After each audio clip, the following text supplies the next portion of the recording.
FBA Friday. We in the house. Reparations for January 6ers. But the Democrats said they ain't have the money. And they gave us a dollar store Obama. Yes, reparations for January 6ers. But the Democrats said they had some hush puppies and some catfish nuggets. Hell to the no. You got reparations for all of these other people. But the Democrats said that they gonna give us an African festival. But we said they're gonna be some certified regulators, and we already in here deep. Let's go to work. Free Huey.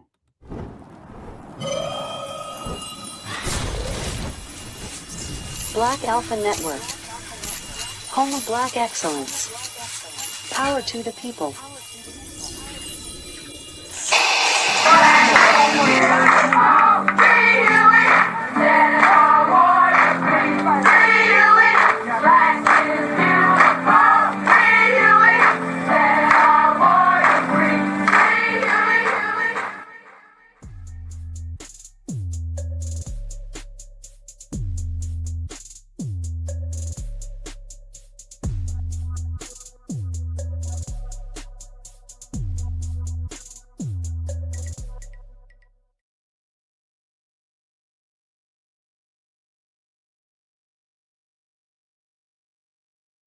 Certified salute.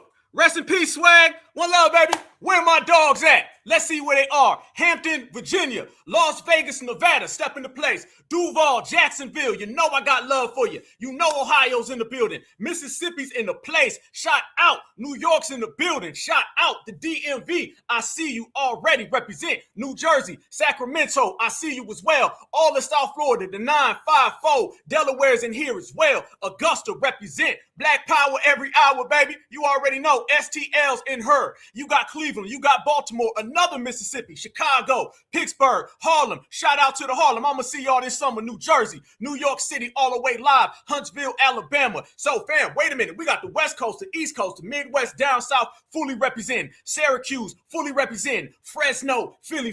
What's up? St. Louis, Missouri, South Central, LA, every damn day. 619, San Diego, living life. 704 every day. You see Pittsburgh, Oklahoma. You see Oakland, the 504. What's happening, baby? I see Texas is in here. Detroit's in here. Trenton, New Jersey's in here. Atlanta's in here. Indiana's in here. And you know, certified salute because Black Alpha's in here. Let's go to work. FBA Friday. Happy Memorial Day weekend. You know, the holiday that we created. Because, you know, we created this whole country, which means we going to create and do any damn thing we want to, and we going to make it look good when we do it because we some good-looking brothers and sisters. Too fly for everybody else, family. Too cool for school and certified foundational Black Americans. Hold it down. Y'all got me laughing. DSGB. That means down South Georgia, boy, if you ain't know. Family, let's go to work.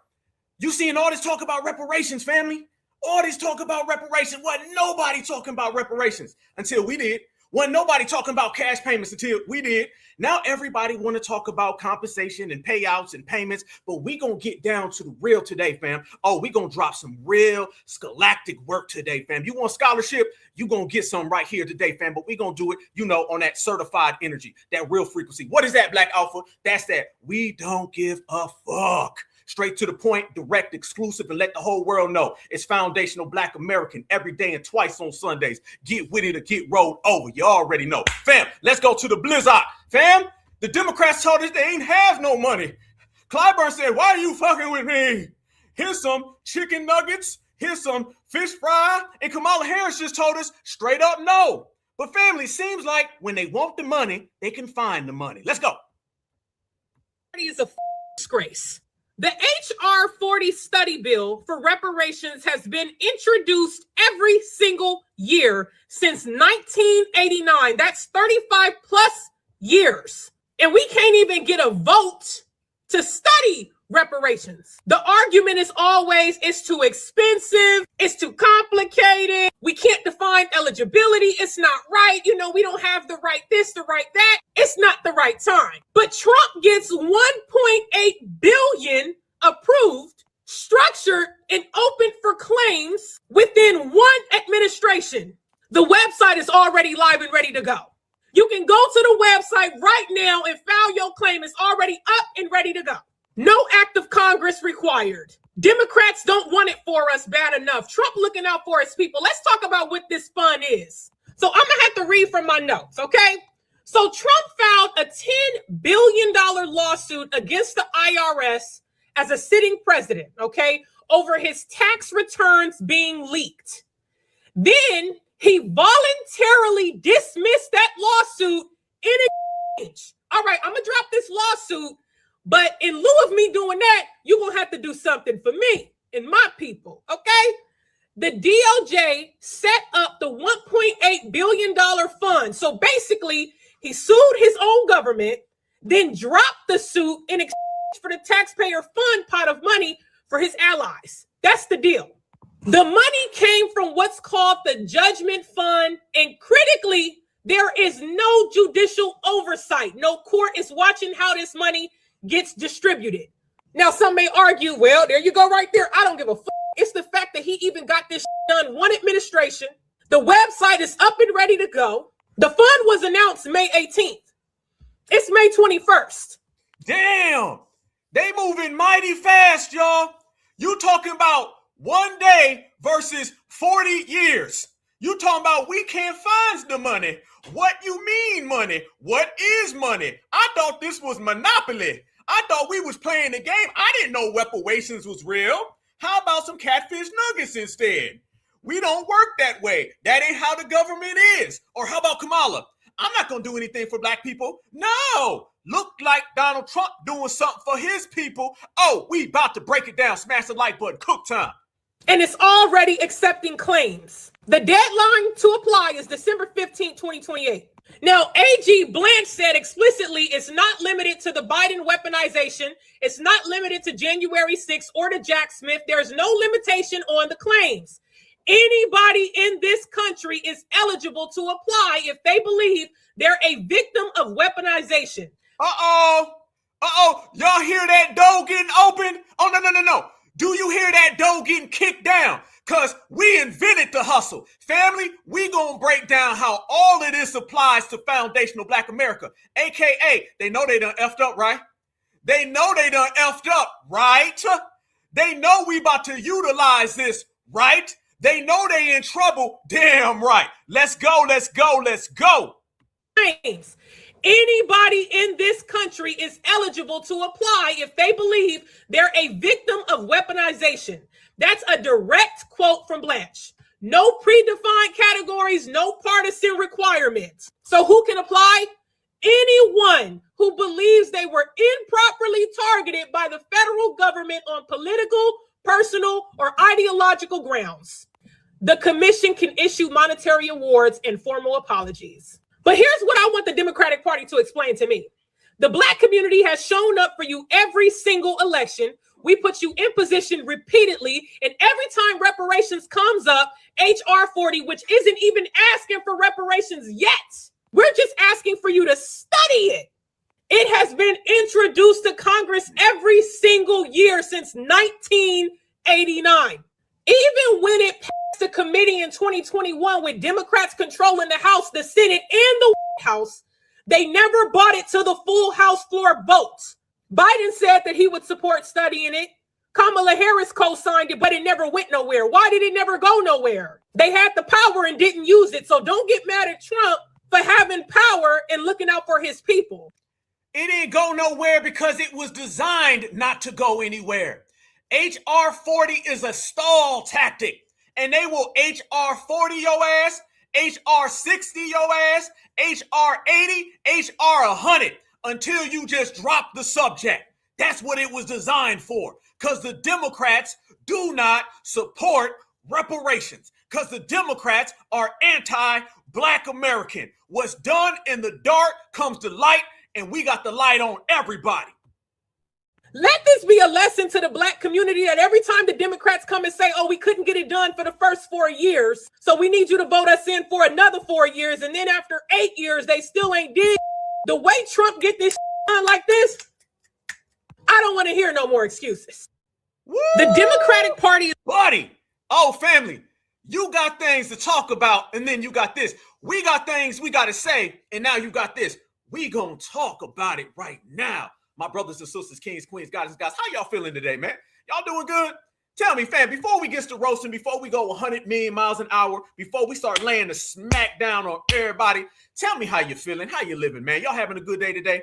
Are you healthy and strong, family? Are you loving being a certified foundational Black American? Is your family right? Because we ain't moving forward until I get my certifieds to tell me what time it is, y'all. Because remember, no matter what they do, no matter what they do, no matter what they say, no matter what they say, it's all about us. And we are the number one priority. Why? Because we are the best of all time. You're living good, family. That's what I like to see. Okay? You're feeling fine, family. You're feeling fabulous. That's what I like right there. Everybody's living good. Mighty fine, mighty good. Yes, indeed, family. That's what I like to hear. Okay? Certified salute to all of y'all. Certified salute to us. Certified salute to the lineage, heritage, and culture. Now it's time to cook. Let me tell you like this, family. What you see now is Donald Trump has opened the door that they don't want foundational Black Americans to walk through. This is why there's been a melee and there's been a frenzy going on in Washington right now as we speak. Since it is the holiday weekend, a lot of these folks is going to go home and they're going to go and do their Mayo things with their Miracle Whip kids and their Miracle Whip wives. But FBA, we focus now more than ever, family, on a Friday night, okay? In the summer 2026, in the regulator summer, fam, we in here. The door is opened. And foundational Black Americans is going to walk right on through it, whether they like it or not. Everything is whether they like it or not. It's all about us, fam. So what Donald Trump did, and you're going to hear a lot of things, but you're going to hear it real broke down very strategically here today. Donald Trump ended up coming up with a backdoor avenue to where he can get this slush fund so he can pay reparations to the January 6th. Let me tell you something, family. A lot of people are going to say these aren't reparations. Those are reparations. Remember, reparations is somebody trying to repair or someone trying to profess to prepare and repair any situation that has occurred. These are reparations. And he opened the door in a backdoor avenue so he can pay off the people who were down there fighting for him on January 6th. But also remember this, reparations is the actual exchange. The vessel of reparations is the important part. He has created a vessel that has existed for quite some time. He just used his maneuvering to open it back up. So he went into this judgment fund with the DOJ, appointed DOJ that he selected, and he went ahead and they created this exchange. He sued the government for them leaking his IRS and his taxes. And what he did in return is drop the case. And when he dropped the case, they said, tell you what we'll do. You don't get no money, but we'll create a third-party fund. Yes, there's a lot of crazy things going on. A third-party fund. And this third-party fund can be dished out and distributed to basically whoever the hell you want, aka his supremacist buddies, his supremacist in-laws, his supremacist relatives. What that does though now, fam, that creates a precedence. A precedence now was set that foundational Black Americans can come on in and we could say, if we're talking justice claims, if we're talking money, we're talking dollar bills, we're talking reparations, our claims are factual and legitimate. And then when you go back and you peel back layers, family, you'll see that this judgment fund, this isn't the first time this has been done. You guys know who did this just a few years ago? A person who was a tether, and he also had a tethered DOJ. They did the same thing. And guess who they did it for?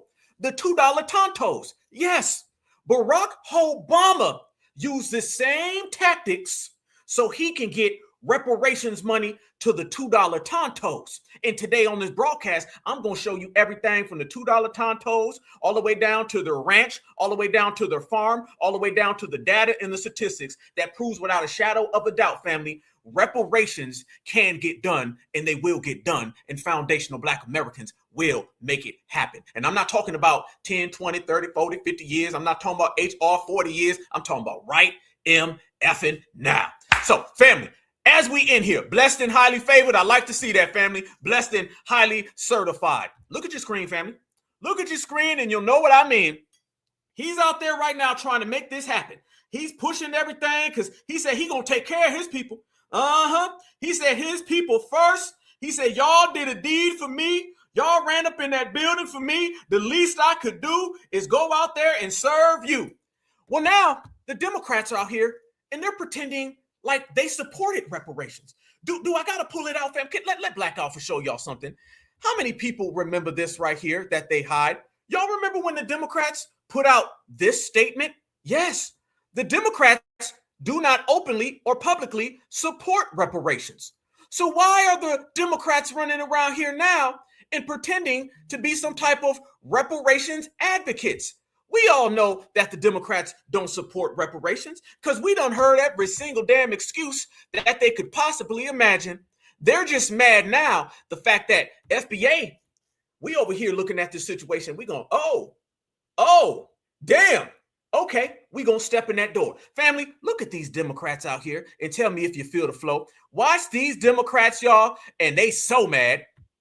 So why is the news saying that this new $1.7 billion that's going to be allocated to Trump's allies, they're just blatantly saying at this point, there's no reason to even hide what the heck is going on, that a large portion of this money can be allocated by people from January 6th? Oh, you mean to tell me January 6th rioters, insurrectionists that broke the law, people actually were unalived, got pardoned, and now Donald Trump would like to give them reparations?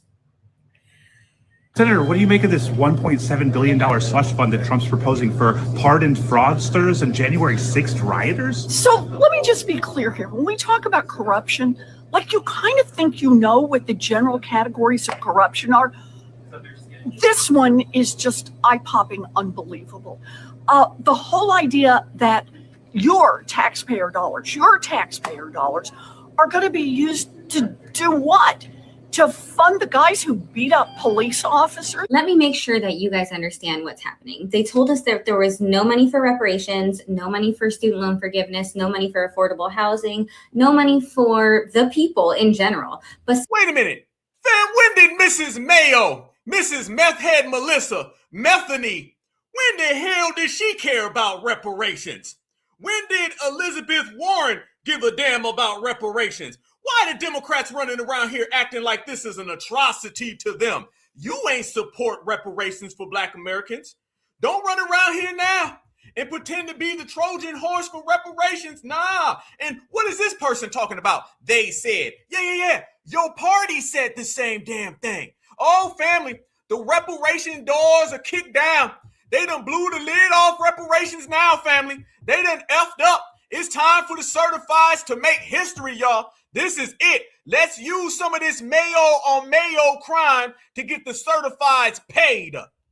let me make sure that you guys understand what's happening. They told us that there was no money for reparations, no money for student loan forgiveness, no money for affordable housing, no money for the people in general. But somehow there is $1.7 billion available to pay January 6th rioters, convicted felons because they're political loyalists, with your tax money that you work for.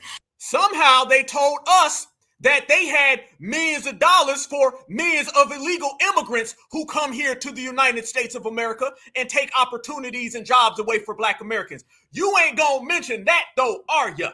Notice, fam, now the Democrats is hitting us with the whole, this is taxpayer money. You ain't had no problem with taxpayer money going to sanctuary cities. Who you think is paying for all of that? Oh, we in here. This man doing whatever he wants to. Like, he gave January 6th reparation before Black people. This is crazy. Boy, who did y'all put in office? Boy, who did y'all put in office? This is crazy. Boy, who did y'all put in office? What the? Oh, heck. Mr. President, the Justice Department has this new fund that was announced today. So reparations for January 6ers before reparations for Black people.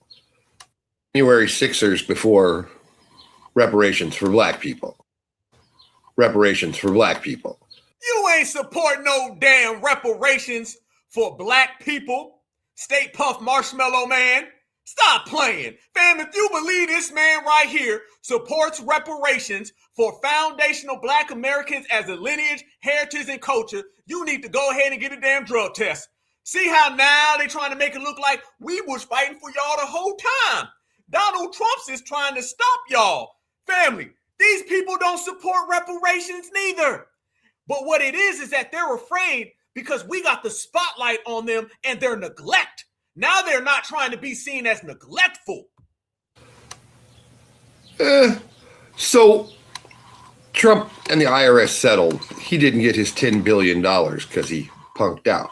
but he did settle for 1.8 billion. I know you're going to say 1.7, but it was 1.776. So let me get this shit straight. For generations, Black Americans asked the federal government for reparations over slavery, segregation, lynching, stolen wealth, redlining, Jim Crow, the Tulsa Race Massacre, discriminatory GI Bills, mass incarceration, actual government harm. And Washington kept saying, too expensive. No, The Democrats kept saying, fam, notice how that man got a milk dud head, don't he? Boy, his head looked like a milk dud that you done left in the car. And the heat done started burning it up, starting to melt. He got a melting milk dud. If you don't sit down with your melting milk dud head, he got on a little I just voted sticker. So you already know what he is. He's the 92%er man. Okay? This is what he is. He's the 29%er. If he don't sit the hell down, what he talking about? Washington said. No, the Democrats said. No, don't say Washington now. Don't say Black Americans was asking the Republicans. We was asking the Democrats for reparations. Because remember, y'all, the Democrats get 90+% of our vote. Now they want to start hitting us with the whole, well, he was asking everybody. No. Your political party, you got that little sticker on your little milk dud head shirt. We was telling y'all about the money. And y'all kept saying, we ain't got it. We don't do nothing for Black folks. That ain't how the government works. Why are y'all fucking with me? Here's some chicken nuggets. Here's some hush puppies. Every damn thing you could come up with other than just simply cutting a check. So don't flip now and start talking about Black folks asked Washington. Black folks was talking to the Democrats. So let me get this shit straight. For generations, Black Americans asked the federal government for reparations over slavery, segregation, lynching, stolen wealth, redlining, Jim Crow, the Tulsa Race Massacre, discriminatory GI Bills, mass incarceration, actual government harm. And Washington kept saying, too expensive, too divisive. Congress will never approve it. We got to be living in the new era of Jim Crow, when the president is giving $1.77 billion to the January 6 rioters. And all the Black people who voted for Trump and are screaming and shouting reparations, guess what? He just... Black MAGA and FBAs. Here we go, y'all. You knew it was coming. Look at these people trying to blame foundational Black Americans. Somehow, some way, they just needed to blame us. Y'all seeing this, family? Look at these people right now. That ain't got nothing to do with foundational Black Americans. That you benign neglect your number one voter block and y'all about to get redistricted out of your own jobs. Don't blame FBA. It ain't got nothing to do with us. We was out there voting for y'all 24/7, 365 for 60 years straight while y'all played in our face and said we ain't got nothing for you. This is all on y'all, Black MAGA and FBA. This is what I'm saying, fam. Somehow they trying to blame us for this. How you gonna blame us for Donald Trump trying to give reparations to January 6th insurrectionists when neither one of them had anything to do with us? Y'all know what we was doing on January 6th? We was popping popcorn and saying, hey, mama, look at these crazy ass W's on TV. You know what mama saying? I see him, baby. There you go. That's what we was doing. Took out $1,776,000,000 for the insurrectionists. You know, those guys on January 6th that beat up police officers and damaged the Capitol? Yes, he took out money to compensate them. 1776. Confederate flag dog. So why is the news saying, oh man. I love seeing desperate Democrats, family. It's the best thing for your mind. Fam, somehow they trying to blame Black Americans. Somehow they in here talking about some y'all FBA's fault. See, this is the thing, fam. They gonna blame us until they crash out. That's exactly what's gonna happen. Let's make this clear. This ain't got nothing to do with us. Remember, y'all, we don't vote Republican. Nah, isn't it crazy, y'all? Foundational Black Americans, we don't vote for the Republican Party. So whatever the Republican Party does, that's them and their little issues. Ain't got nothing to do with us. They spend all damn day long trying to tell Black Americans, how come y'all don't talk about the Republicans? When y'all gonna bring up the Republicans? And now they trying to blame us for what the Republicans is doing. No, we don't vote for the Republicans. We don't run up on the Republicans. We don't speak to the Republicans. And therefore, whatever the Republicans do, that is a Republican issue. We FBA gonna stay right over here. Now, what your ass going to do other than try to blame us? And all across social media right now, fam, they're trying to blame Black Americans for it. And guess what we doing? We saying, nope, that's all on you. Because in reality, family, certified foundational Black Americans, we've been over here standing on business and we've been watching it. We were the ones when the January 6th was running out there saying that's a them problem. And can we be honest, y'all? The Democrats didn't really go hard on the January 6th, did they? Did the Democrats really go in on that, fam, with the insurrection with January 6th? They didn't go hard on that. Joe Biden immediately became president. He ain't really arrest nobody. He gave a couple people 15 days. Fam, we seen hundreds of people run into that building and about 5 of them got arrested. They was paying out some of them already. Didn't that Ashley lady who got pap-papped and pew-pewed, didn't they end up making a deal with her family anyway? Fam, this ain't got nothing to do with FBA. Hell to the no. No. This is everything to do with them. And that's the problem that they don't like, y'all. Donald Trump is doing something for his base. The Democrats always ignore their base. So if the Democrats are ignoring their base and foundational Black Americans is over here minding our own business, then y'all gonna have to stand in it. And that's what's pissing them all off. They mad. But family, there's layers to this anger that they have, and we're going to break down every layer because it's so good, because it works in our advantage. Here is not a prediction, a spoiler, family. I'm going to tell you exactly how foundational Black Americans is about to get our reparations. I'm going to tell you that today. I'm going to tell you that, and I'm going to show it to you, family, because I can show you better than I can tell you. I'm going to show y'all exactly how foundational Black Americans and this generation are going to hustle everything and go get that goddamn bag that belongs to us. That's exactly what I'm going to do. Watch this right here with Donald Trump and how he's speaking about these reparations for the January 6ers. Watch this. $7 billion. Yeah. Why should taxpayers pay for the January 6ers? Well, it's been very well received. I have to tell you, I know very little about it. I wasn't involved in the whole creation of it and the negotiation. But this is reimbursing people that were horribly treated. It's anti-weaponization. They've been weaponized. They've been, in some cases, imprisoned wrongly. They paid legal fees that they didn't have. They've gone bankrupt. Their lives have been destroyed. And they turn out to be right. I mean, it was a terrible period of time in the history of our country. And they worked on it. I know the Justice Department, it's really been working on it very hard. There's been numerous other occasions over the years where things like this have been done, but these were... There's been numerous other occasions throughout the years where things like this have been done. Mark all this in your mind, my brothers and sisters, because we're going to go right on down the line. There ain't nothing new under the sun, family. This has been going on out here in these streets. The only problem they have is that this has never went on when foundational Black Americans was on code and ready to take advantage of this. Oh, yeah. Obama did the same damn thing. And he had Eric Holder, his DOJ. People that were weaponized and really treated brutally by a system that was so corrupt, with corrupt people running it, and they're getting reimbursed for their legal fees and the other things that they had to suffer. 0.7. No, but I took care of them. I said I was going to, and I did. Is there any talk of, because they lost opportunity, they lost income, any kind of compensation fund? Well, there's talk about that. We have a lot of people talk about it. A lot of the people that are in government now talk about it because a lot of the people in government really like that group of people. They were patriots as far as I was concerned. He told everybody right here that he was going to do it. Fam, this was months ago. And he told everybody he was going to take care of them people. And I talk about them a lot. They were treated very unfairly, you know? No, but I took care. Now, let's go to work, fam. This is what's going on, and let's keep it all the way live, fam.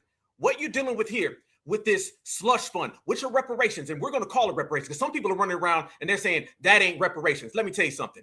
If he's professing to take this money and to give it to these people to repair what happened to them, whether it's true or not, because it ain't. What really happened on January 6th was a bunch of deranged MFing Mayos ran up in the building with Mayo on Mayo crime. There wasn't no damn harm done. There wasn't nothing that needed to be repaired. It was straight up Mayo on Mayo, okay?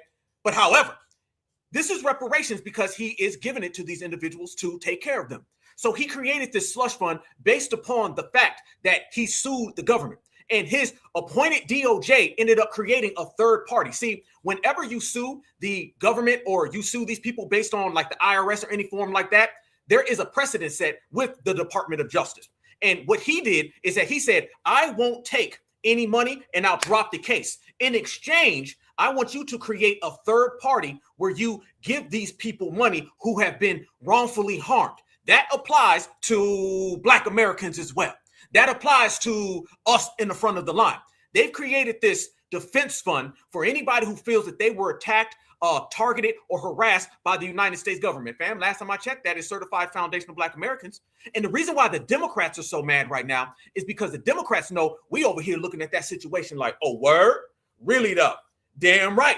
See, we're looking at this situation and doing it like players do. See, that's what FBA does. I don't know about anybody else, fam. They hate us. We true players. We looking at this situation saying, F the Democrats, F the Republicans, F January 6th, F the insurrectionists, and F Donald Trump. I can give a damn about any of that. It's all about FBA. How can we get in on that money? How can we take this situation, flip it, turn it upside down, and bring the money back? That's how we looking at the situation. So the fact that they created this fund based on the third party, and they're saying that anybody can take advantage of it. Now, that doesn't just apply to all of the January 6th people. That also applies to foundational Black Americans and the harm in which we have historically went through. What do you want to talk about? Redlining? You want to talk about Jim Crow? You want to talk about slavery? You know, all the things that people always use against us so they can try to get some type of clout off of our name. How about we go get some money based off of that? The door for reparations has been cracked open. And this is why right now, Republicans are trying to stop this, fam. When have the Republicans tried to stop something of this ilk, something of this nature? Because everybody low-key, whether they say it or not, they know that this has opened the door for foundational Black Americans to come in with a justice claim. Okay. And I'm talking about a class action lawsuit with millions of us, or us individually can go on in there. Fam, every single aspect and every single corridor has been opened by this. This is a slush fund, a third party slush fund. And to be honest with you, them basically saying, I'll drop the case and we won't get paid so you can create this whole thing. This is basically them trying to find a backdoor avenue to pay the January 6ers. But it also opened up a front door for foundational Black Americans to walk on in and get them dollars, fam. So now this is why you started seeing Ayanna Pressley start popping up again and talking about HR 40. Fam, you ain't heard HR 40 in how long? They don't even talk about HR 40. But out of nowhere, soon as Donald Trump says this, the Democrats are trying to reel us back in with HR 40, family. The Democrats basically are saying, HR 40, don't forget about us. HR 40, we over here. Watch now this new emphasis on HR 40. Absolutely, fam. Open the floodgates, and we're going to flood the zone. Hey, family. Happy Tuesday. I won't hold you long. On the heels of the National Day of Action that I participated in Montgomery, Alabama, shout out to all the organizers who made that mass mobilization possible. Certainly am reminded that the Voting Rights Act and the reparations movement are inextricably tied. No. The point of both is to right a wrong. It is redress. It is reparative. On the heels of that, Donald Trump has now stood up a white reparations billion-dollar taxpayer fund. It's a slush fund. People are outraged, but you know. No, don't come talking about HR 40 now. The fact that Donald Trump is trying to backdoor reparations to the insurrectionists, fam, you see how they don't want us to go that direction. They don't want us to take advantage of this. The Democrats now are trying to throw HR 40 back in our faces so we can take our eyes off the prize. Black Americans, do not focus on anything other than this right here. Don't give a damn about HR 40. We ain't worrying about none of that. We need to worry about this judgment fund, okay? The judgment fund is where we gonna get our money, okay? This is where we are. HR 40 wasn't nothing then. It ain't nothing now. It won't be nothing in the future. They're trying to roll us back to HR 40. Ain't spoke about it in years. Now they want to bring it up when Donald Trump cracked that door that they know we gonna walk in. A white reparations billion-dollar taxpayer fund. It's a slush fund. People are outraged, but you know, I need you to channel that outrage. Don't just make a post. Lobby your member of Congress to support HR 40, because Black folks are long overdue for reparations. We never got our 40 acres and a mule. We labored for 400 years without getting paid. Every bit of prosperity this country enjoys was built on our back. We didn't get access to the GI Bill, to the Homestead Act. We're still victims of redlining or appraisal bias, and I could go on. But policy is my love language. I need more than your outrage. I need your support. Sign on to HR 40. Hell no. Hell no, no, no, no. Now they want to talk HR 40 all of a sudden, fam. Now they want to bring up HR 40 when they see foundational Black Americans saying, nah, we cool. Keep that, have that, don't want that, nothing to do with us. Y'all see this right here? Y'all see how devious these people are? So Donald Trump comes up with this anti-weaponization fund, okay? And what you have is the main fund, which is the judgment fund. The judgment fund is simply just you suing the government based upon any harsh dealings that you had, okay? But the third party fund that they created, they're calling this an anti-weaponization fund. Please, my mods, can you put that in the chat? All my brothers and sisters right now, go on over there right now. Go ahead and sign up. I want to see you sign up right now, okay? I want brothers and sisters to flood the zone. This is what we're pushing, okay? This is what it is. This is how we're going to get paid. And this is how we're going to exploit the situation, a situation that has exploited us for years. Donald Trump, he used his anointed and handpicked DOJ to create this anti-weaponization fund. Barack Obama, who was the president, he had in hand-picked DOJ, Eric Holder. They did the same thing. They just didn't do it for Black Americans and reparations. They did it for $2 Tonto and Native Americans. Fam, there's been case after case where Barack Obama did this numerous times. And this is literally what Donald Trump and his DOJ are citing right now in Washington. So anybody who says that the anti-weaponization fund is wrong, Donald Trump is simply saying Barack Obama did it. See, when Barack Obama did it, they set the precedents for it. So now it's time for Black Americans to go ahead and come up with our claims, whether that be a class action or whether that be individual. And we need to cite not only Donald Trump's anti-weaponization fund, we also need to cite all of the different ones that Barack Obama put into place. Follow me now. I hope you picking up what I'm putting down. It's very simple. It is not that deep. The reason why the Democrats want us to go vote is because they don't want us to focus on this avenue. This channel right here has been here, family. They don't want us to go in that direction. They want us to vote for reparations. You ain't going to vote for reparations because these individuals ain't going to play the game. Family, Donald Trump didn't have to go through all of these different aspects of Washington, D.C. to go get it. He didn't have to go to the Congress. He didn't have to go through the White House and he the damn president. He didn't have to go through any of those channels to execute this. Therefore, that gives us the ability to bypass the same channels that he bypassed. Fam, this cuts out the middleman and the middleman and the middleman. We can jump right over all of that and go directly in. And there's already some brothers and sisters who already been talking about suing to get these type of things initiated. So what happens now, family, when the cavalry show up? What happens now, family, when about 40 million of us show up? Family, you can have 40 million people with 40 million different cases, or you can have 40 million people who step in there with one case and the other ones, because it's the anti-weaponization fund. You can go from slavery, you can go to redlining, you can go to police targeting, every single atrocity that has been put upon Black Americans and inflicted upon our community. We have a channel to walk right on through to get compensation. They didn't want this to happen. This was unintended consequences. But if you're going to play the game, you got to play the game. And we are the hustlers who can't be played. Family, let me show you even further. Right now in Washington, D.C., they are freaking out. Oh, they freaking out bad, y'all. They freaking out real bad because they don't want this to go out in them streets. But a lot of people are saying, hold up, wait a minute. This can apply to us. Watch what some people are saying about how this situation can easily go in our favor, because, you know, this is how we do things. Anti-weaponization fund is for Black people, and I can prove it. Oh yeah, baby, that $1.8 billion is ours. Especially when your vice president says the criteria is check. We're going to take a lot of people who are going to apply and say that they have been mistreated by their government. We think it's reasonable to give them just compensation. Here are 6 reasons why. First, the Homestead Act, the government gave away 1.6 million acres in land, and Black people were systematically excluded. Wealth laws, $326 billion. 2, the Social Security Act of 1935, the government excluded agricultural and domestic workers, of which Black people at that time constituted 60%. That's the GI Bill. Fam, right now, to prove Black Alpha's point on certified time, Please put 100 in the chat if you have been affected by what this lady is saying.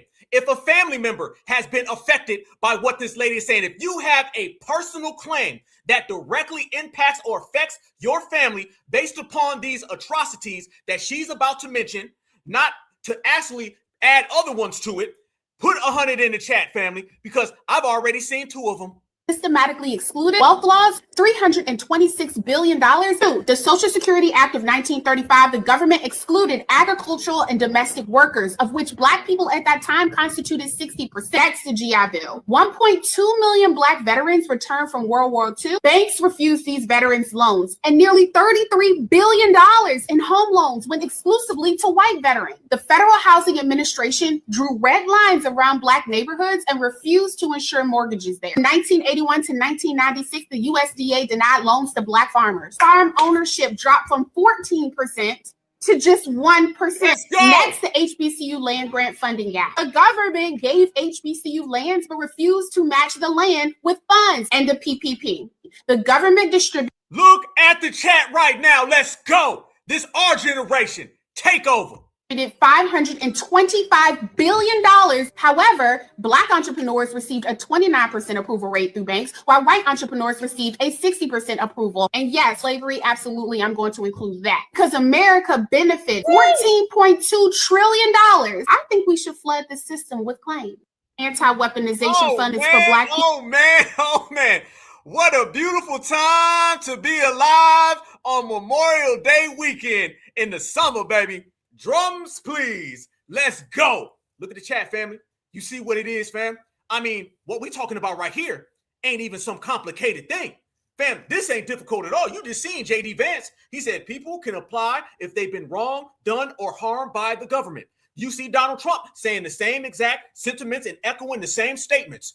Y'all know we got a laundry list of this. So, family, by nature and by law, we have the right to exercise and to go forward with these justice claims, and we can do it immediately, fam. See, this ain't what the Democrats are giving you. The Democrats are giving you 5 years, 2 years, 3 years, 100 years, 152 years, maybe later, another day, we shall overcome. Fam, they marching about Selma right now and ain't doing nothing. We right here, and we looking at these justice claims on how we can bring the reparations home. This is the difference. The channels that they given us, we've canceled them because they ain't real. Now you have another channel that has been open. Every single thing that I'm saying is absolutely 100% certified and correct. And I got all the facts and evidence and all my brothers and sisters who on the same exact time, baby. This is clear as day. It ain't even difficult to see. So let me show y'all the fact now that in Washington, D.C., oh, they scrambling, y'all. They scrambling left and right, y'all. Y'all look at this right here, fam. Oh, they out there and they are trying to have a whole meltdown to stop this from happening. Even Republicans are trying to stop this from happening. Why is that? Because they know that we are watching very, very closely. Capitol Hill today, a dramatic series of developments unfolded as some Senate Republicans openly broke with President Trump over his request for funding tied to a new White House ballroom and a controversial so-called anti-weaponization fund.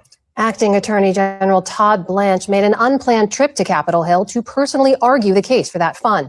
It didn't work. Amidst sharp questions and concerns from Republicans, the president did not have the votes he needed, and the Senate has instead left town. Congressional correspondent Lisa Desjardins was there as all of this happened and joins us now with the latest. Lisa, dramatic day on Capitol Hill, to say the least, leading to at least a temporary collapse of Republicans' reconciliation bill that would fund ICE and CBP. What happened? Well, per senators in the room from different parts of the Republican spectrum, Republican senators en masse pushed back at the White House today, saying, at least for now, President Trump's requests for funding have gone too far. Now, that has derailed this key bill, at least for now. I want to look at what that bill, what's at stake here. That's the Secure America Act. Stop. Donald Trump did a real slick move, family. He included this $1 billion inside of a package for ICE. See, they agree with everything, but one of the prospects in which they do is they throw laws inside of laws so they pass by. Things the Democrats could have been doing a long time ago. So what Donald Trump did with the Secure American Act, he put this law and incentive inside of a law, which makes it have higher probability of getting passed. This is what the Democrats don't want you to know. The Democrats could have put all of these different things and initiatives inside of other laws. They just don't want to do it because they don't want us to have money. But he did this and he put it right on inside. It's large, as you can see, and it's almost entirely funding for ICE and Customs and Border Protection. That was poised for passage until the White House and Senator Lindsey Graham added that $1 billion. You see that there, that small slice of this bill for the ballroom and for security. That is what started to unravel this. But it wasn't the only problem. After that, the President and Justice Department announced that $1.8 billion settlement with Trump to establish a so-called weaponization fund to compensate those thought to be politically prosecuted. That created both political and ideological havoc widely across the Senate Republican spectrum. Havoc across the whole damn government, y'all, because they know we are watching. Fam, they don't give a damn about this money going to the January 6ers. The opposition ain't about the January 6ers. The resistance ain't about the January 6ers. The resistance is because they know that if they can do it, we gon' do it. There you go, which only further lets you know that we right on the front step.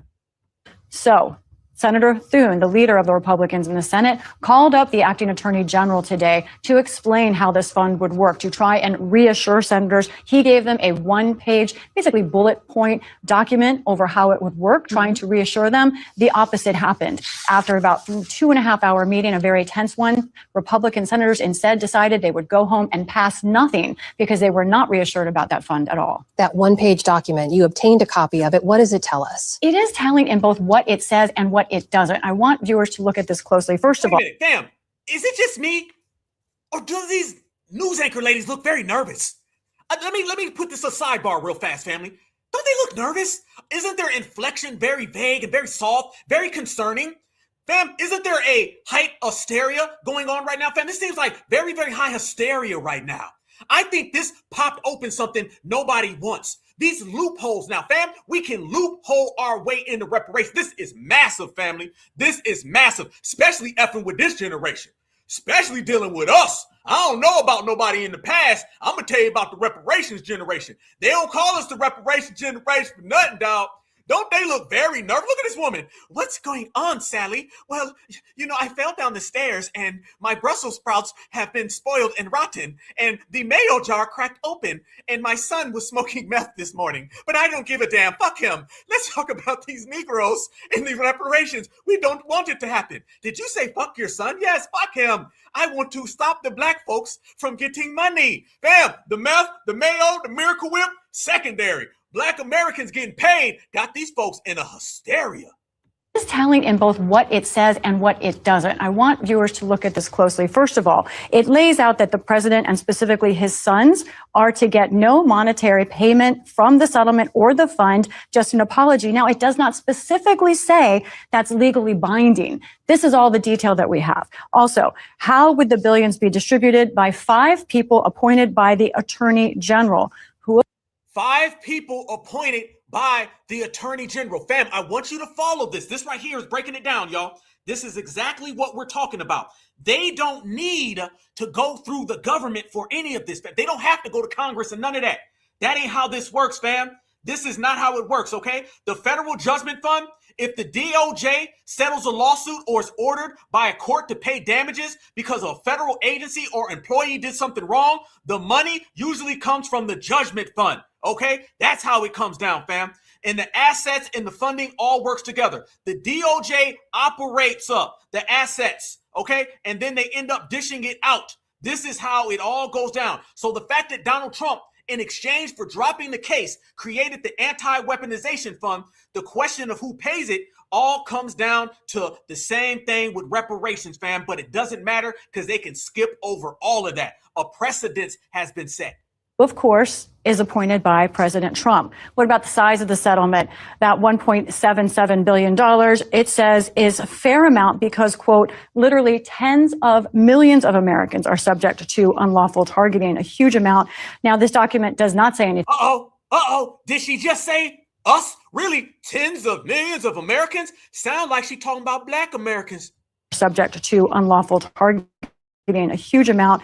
Now, this document does not say anything about limiting people who were found guilty of, say, assaulting police officers or other crimes on January 6th. That also was a problem for Republican senators. Check this out, fam. Listen to this, fam.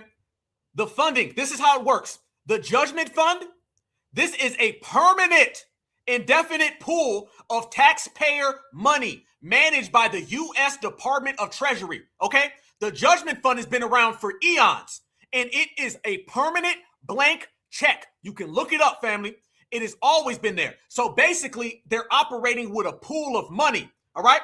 The purpose, it was established by the Congress to allow the federal government to quickly pay out illegal settlements and court judgments when federal agencies are sued without needing Congress. One more time, family. It was established so they can allow the federal government to quickly pay out legal settlements and court judgments when federal agencies are sued without needing Congress to vote on a new budget or appropriation for every single case. The judgment fund is so it doesn't have to go to Congress. The Democrats want us to have to go through Congress because they know it will fail. This creates an avenue and a channel to where we can go right around their ass. And family, they're so afraid that they are skipping work. This morning, a growing revolt among Senate Republicans outraged over the president's new taxpayer fund to reward his allies who claim they were mistreated by the Biden Justice Department. Among those who could financially benefit from the $1.8 billion fund, those who stormed the Capitol and attacked police officers on January 6th. I mean, my God, do you see where this would head? These people don't deserve restitution. Many of them deserve to be in prison. Republicans are demanding. Why y'all ain't put him in prison then? Why you ain't put him in prison, fam? January 6th was years ago. It was half a decade ago. Now y'all say they need to go to jail. Notice, fam, the same W's who love the January 6ers. Them is the same W's right now who are saying they should go to jail. Fam, this ain't got nothing to do with them. They don't want to set the precedents that Black Americans can use these channels and loopholes to get our justice claims answered without having to go through their blockades. That's what this is about. Answers and refusing to approve more funding for the president's immigration crackdown until they get them. I don't know anything about anything. Acting Attorney General Todd Blanche scrambling to the Hill. For over 2 hours, Blanche getting an earful, Republicans yelling at him. Some of the president's most ardent supporters telling the acting attorney general that the president's fund will cost them the majority in the upcoming midterms. In an attempt to pacify lawmakers, Blanche even suggesting in this fact sheet that senators could seek money from the fund themselves. But clear they were getting nowhere, the Senate Republican leader abruptly canceling the planned vote, sending everyone home for a week. Y'all have a good week, guys. In a blistering statement, Senator Mitch McConnell, the former Republican leader, saying, so the nation's top law enforcement official is asking for a slush fund to pay people who assault cops? Utterly stupid, morally wrong. Take your pick. Now, President Trump was asked if he's losing his iron grip on the party and control of Senate Republicans. And he told reporters, quote, I really don't know. I only do what's right. But guys, clearly many Senate Republicans disagree when it comes to this fund. This morning, a growing revolt among. Oh, yeah. Oh, yeah. I like this. I love it, baby. Let's turn up the temperature, fam. Let's go to work all damn day. Oh, I love that. Family, the reason why they're trying to oppose this has nothing to do with January 6th. Family, January 6th went on a long time ago. Y'all know they all got slaps on the wrist. They all got slaps on the wrist. Fam, what would have happened had Black Americans did the insurrection? What would have happened, y'all? What would have happened if it was a bunch of Black folks who went up in there? Mind you, Black Americans been saying this now for what, 5-6 years? It would have been a whole different ball game. The January 6th insurrectionists, they got treated with the same slap on the wrist that your average everyday common supremacist does whenever they harm a Black American. They all got the same treatment. They got the Zimmerman treatment. They got the Chud the Builder treatment. They got the Derek Chauvin treatment. Now, out of nowhere, they want to proclaim that they got a problem with the insurrectionists. No. You got a problem with Donald Trump creating this loophole to pay them. The loophole in which he is trying to pay them with is a loophole that Black Americans are going to exploit to bring reparations back to where it belongs, right here in our hands and in our pockets. That's what's really making everybody upset. Yes, absolutely, family. Oh, it's going to be a hot summer. Oh, yes, indeed. That's what this is really hitting for, fam. Let me tell you a little more about this judgment fund, okay? Let me break it all the way down to you, fam. We're going to get real scholarly up in here today. Check this out, fam. Look at your screen, my good brothers and sisters. Certified salute to the whole team. How does funding work? The judgment fund is unique because it is a permanent, indefinite appropriation. Yes, indeed. Codified under 31 USC dash 31304. Permanent, Congress doesn't need to vote on it every year to keep it alive. Indefinite, it has no cap. Whether the government owes 1 million or 10 billion in lawsuits in a given year, the Treasury Department automatically draws whatever amount is needed directly from U.S. taxpayer revenues. AKA, my good brothers and sisters, that this is a big ass blank check. And Donald Trump knew it was a blank check. So he's using this as a vessel so he can pay off his people. And our people is sitting back watching the show and saying, bring it on home. That's how it is. This is why there is this concentrated effort to try to get foundational Black Americans to be angry and upset at this. What's happening right now, family, is that we ain't tripping. We ain't tripping off of this. Hell no. See, one thing about us, y'all, let's talk a minute. Let's talk about it. Let's talk for a minute, y'all. Let's talk about certified foundational Black Americans. We hustlers. We looking at this situation and saying, shit, how can we get in? See, that's the difference, fam, about this reparations generation and this FBA renaissance. We look at every single situation. How can we exploit it? And how does it benefit us like true players do? See, all of the Democratic smuts and the Democratic shills and the Republican smuts and Republican shills, they always look at how does this hurt my party, which really means how does it affect their slave master? That's that what's the matter, boss, we say. They don't never think for themselves. They always think, does this hurt the Democrats? Does this hurt the Republicans? If it hurts boss, it hurts me. That's how they think. How we're so codified and we're so strong in this generation, family, is that we're watching everything occur and we're seeing the ability to milk the situation, to exploit the situation, the same way that these situations are always used against us.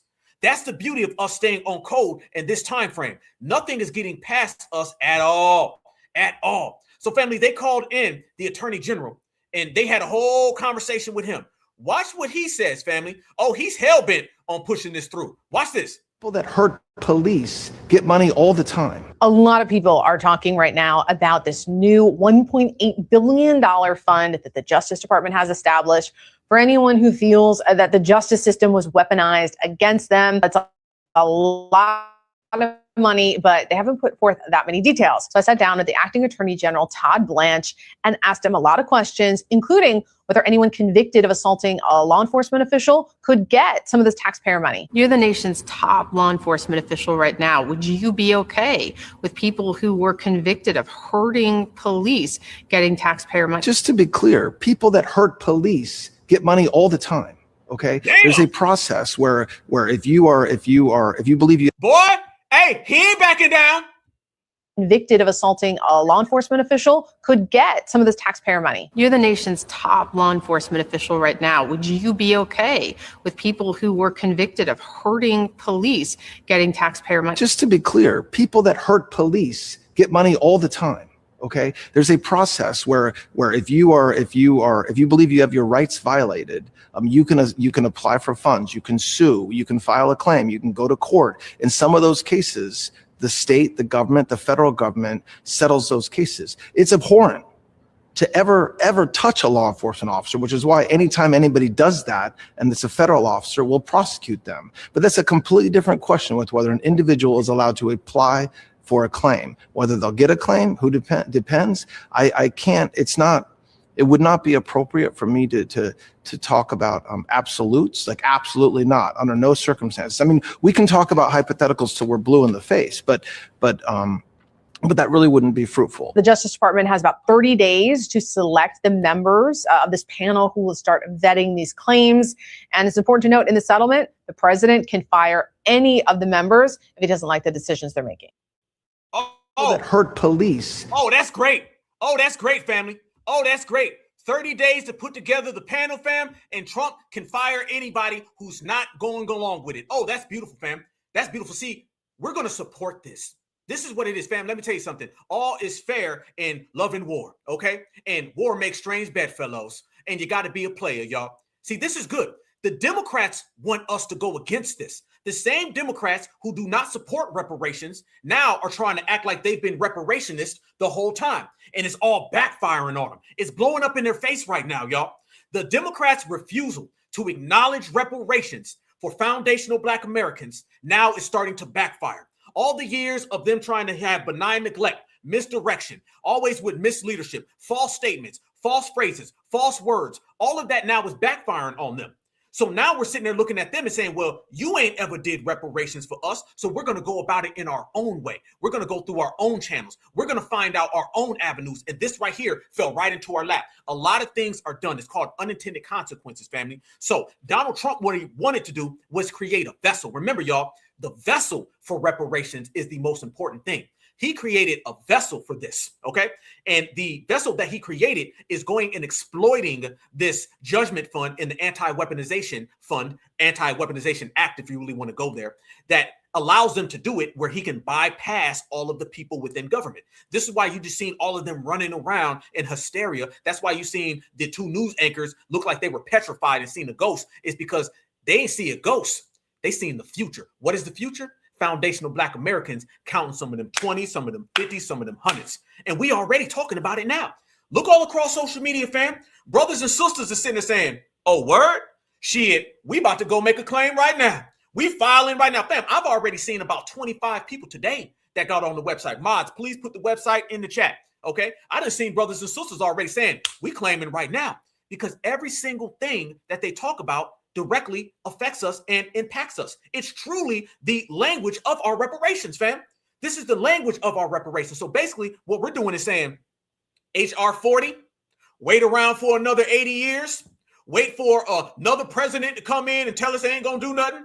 We got to jump through all these obstacles and hurdles and jump over tall buildings and land on one foot. All of these things that they're purposely doing to resist our reparations, or F that, we'll do it ourselves. That's this generation's motto, y'all. We do everything by our goddamn selves. We picked that cotton by our goddamn self, right? We built this country by our goddamn self, right? We've been out here in the field by our goddamn self, right? Then let's go get this money by our goddamn self. The Democrats are scared because now a channel has been opened for us to attain reparations that doesn't include them. See, fam, now what we're doing, we're cutting out the Democrats from our reparations claim. Hell, we're cutting out the Republicans from our reparations claim. This is an actual fund. You've seen it. The judgment fund is permanent. It is indefinite, and it goes completely over the government. This is a direct thing that you ain't got to vote on it. You ain't got to figure it out. It's law. And we done cut out everybody in the process. So now that's given us a grand opportunity. Speaking of grand opportunities, fam, let me show y'all exactly what I'm talking about. Look at the screen, my good brothers and sisters, certified foundational Black Americans. Okay. I want you to see this right here.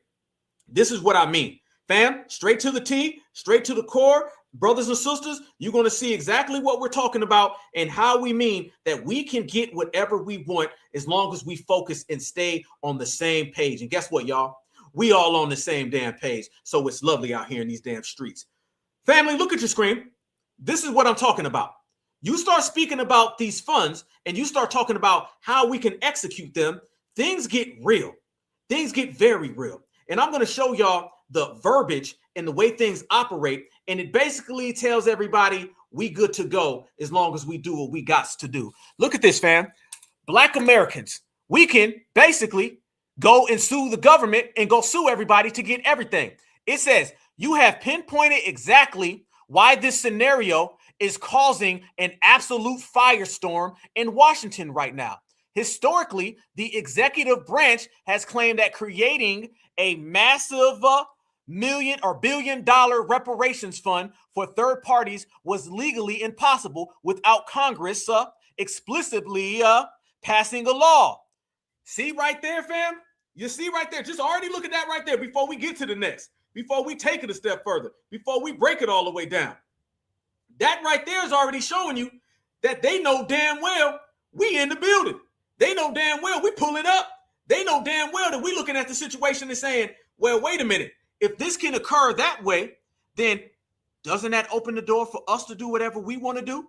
Doesn't that open the door for us saying it's our time? Doesn't that open the door for us saying we're going to walk right on in and cash the bag? A firestorm in Washington, D.C. Why is that a firestorm in Washington, D.C., family? It's a firestorm in Washington, D.C. because they understand Black Americans is looking directly at the situation. And this bypasses any form of them having to go and run it by somebody. But check this out. It says, but with the creation of the $1.776 billion anti-weaponization fund, the current DOJ leadership has essentially handed future administrations a blueprint that proves it can be done. If a future administration wanted to use this same exact mechanism for historic slavery or segregation reparations, the execution would look like this. Fam, follow me now. Follow me now. We in here, y'all. This also cuts out all of the Africans. Oh, a lot of people mad today. A lot of people mad today. I know the Africans is mad. They say, "Ding dong niggas." Because remember, y'all, the Democrats don't support reparations for Black Americans. They support reparations for Africans. So we seeing beyond all of that. All of them, every last one of these people who think they playing games on foundational Black Americans, they finding out real good. That right there is what I was talking about, how the funding works. The Judge Fund is a permanent, indefinite pool of taxpayer dollars, family. It was established by Congress to allow the federal government to quickly pay out legal settlements and court judgments when federal agencies are sued without needing Congress. Key part, without needing Congress. You know, where bills go to DIE. Skip right on over it, family. Don't need none of them. Look at that right there, fam. Again, the Federal Judgment Fund. Family, that right there is how we can truly exercise what we want and how we can truly exercise what we need. Key components and key part. It essentially serves as the government's centralized insurance policy to pay out legal settlements, administrative awards, and court-ordered damages when the United States is sued. Family, we should have never been talking about the damn Democrats. This is it right here. Donald Trump has unintendedly opened up a channel that Black Americans can exploit for reparations purposes as we proceed to give you what you need. Yes, and MF indeed, y'all. How about we take it a step further, fam, and show everybody exactly how these things have been occurring for quite some time. We want to talk about where the money goes, family. You can see right there on your screen where the money goes and how the money's dropped and how the money's paid off. This right here is going to give you another example of how the money can be allocated exactly how we want it to be allocated. It can be allocated exactly how we choose it to be allocated. This is another wrench in everything that these people thought that they had on us. If you observe your screen right there, family, and how the money is spent and where the money goes, you can see clearly that it is stated, okay? And I'm going to give you a key point in this. You're going to see straight up and down, a 5-member commission will oversee the money, which is intended to provide financial redress and apologies to individuals who claim they were targeted, investigated, and prosecuted for political reasons by the government, fam. This now is the Anti-Weaponization Act that Donald Trump is pushing forward. So you have the Judgment Fund, which already existed, and now the Anti-Weaponization Fund. Both of those are situations and avenues that we walking right up down the street and we bopping to as we go right on down, family. And you could already see Congress doesn't need to vote on it every year to keep it alive. Fam, it's a big ass blank check. It's a big ass blank check that's been sitting there waiting to get spent. And foundational Black Americans, fam, we right here the whole damn time saying, oh, word, that's what it is. It's all about that. Well, damn it. Let's go ahead and get straight to the damn point, because that's what we do, fam. We get straight to the damn point. Double up. Bring it back all the way live. These people see that. I'm seeing money. I'm seeing dollar signs. I'm seeing certified foundational Black Americans who know what it is, fam. I don't know about no other era. All right. We ain't singing and dancing. We out here getting calculated. And there's already a lot of great individuals and brothers and sisters who already had their minds on these situations. Let's make this clear, fam. This is only something that's elevated and blowing up because it's making a spotlight, and it's really now becoming a public story. But there's already been brothers and sisters out there who've been seeing these things and wanting to go through those loopholes. What happens now is the cavalry's here. So we're all together moving as one unit, which is the master child of what we do in this generation. We move together collectively to get our mission accomplished. We understand the assignment, okay? And we're going to pass with flying colors. But let me show y'all even further what I mean by how this is a situation that we're truly taking all the way to the bank, family, and how we are truly taking these people all the way to the woodworks. Look at this right here, fam. This is another prime example. How this applies to historic reparations. If a future administration wanted to use this exact blueprint to establish a third-party fund for historic slavery reparations, they could not do it via an executive order or an internal DOJ memo. They would have to orchestrate the following steps. The trigger lawsuit. A coalition of descendants of enslaved Americans or a prominent civil rights organization would need to file a massive lawsuit against a federal agency, for example, suing the Treasury, the Treasury that the Democrats always want us to stay away from, or the USDA for documented historic state-sponsored discrimination, like Black codes, Jim Crow, so on and so forth, like the destruction of Black wealth via housing, redlining, and the enforcement of the Fugitive Slave Act. Fam, you see how far back we can go with this? You see how far back we can go, y'all? You see how far back we can take this thing, family? We can take this thing down the block, up the block, round the corner. We ain't done. We don't hide. We don't run. The basically the other settlement, family, the sympathetic settlement, a future attorney general who supports reparations would choose not to fight the lawsuit. Instead, they would enter into a settlement agreement with the plaintiffs, the creation of the remedy. The settlement terms would state that the plaintiffs agree to drop their lawsuit in exchange, the DOJ creating historic redress and reparations fund. One more time for your MF in mind. The settlement terms would state that the plaintiffs agreed to drop their lawsuit in exchange, the DOJ creating a historic redress and reparations fund to compensate the third-party applicants who met specific historic criteria. The same exact thing that Donald Trump did with his DOJ, we can do with our FBA. There it is. There you go. Boy, we on one all day. This ain't nothing difficult. It ain't that hard. It's easy work, like a part-time job, y'all. This is exactly what I'm talking about, and this is exactly how foundational Black Americans standing on business can get anything done. This is very, very practical, very, very sensible, and this FBA Renaissance era shit, let me tell you something. They know damn well we can get this executed. These are all factual means on how these things can occur. These are all factual means on the precedents that has been created. But speaking of precedents that has been created, and speaking about individuals who could have got this done, fam, this could have been done a long time ago. A long damn time ago, this could have been executed by Mr. Barack Obama.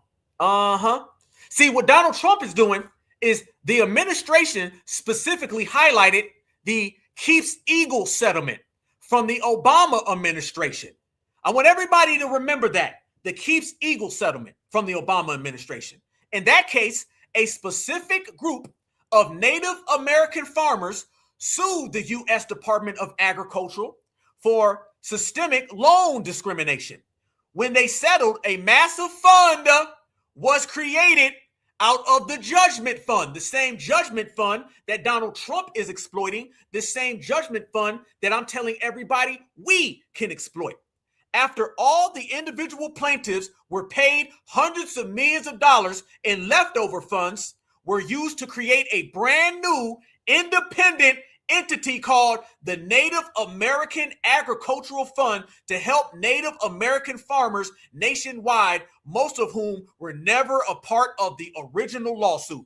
Fam, these people ended up getting paid and weren't even a part of the original lawsuit, aka their descendants, aka their descendants ended up getting paid for the whole situation. Yep. The precedents argument, the Obama era defense. To justify this connection, acting Attorney General Todd Blanche pointed out to past historical settlements where a limited group of people sued the government, but resulting settlement created a massive sweeping fund for others. The administration specifically highlighted the Keeps Eagle settlement from the Obama administration. There you go, family. Obama set the precedence for this. And literally, how do you know Obama set the precedence for this? Is because the damn DOJ is using Barack Obama as a reasoning to get all of this done. Watch this right here, family. This was just yesterday.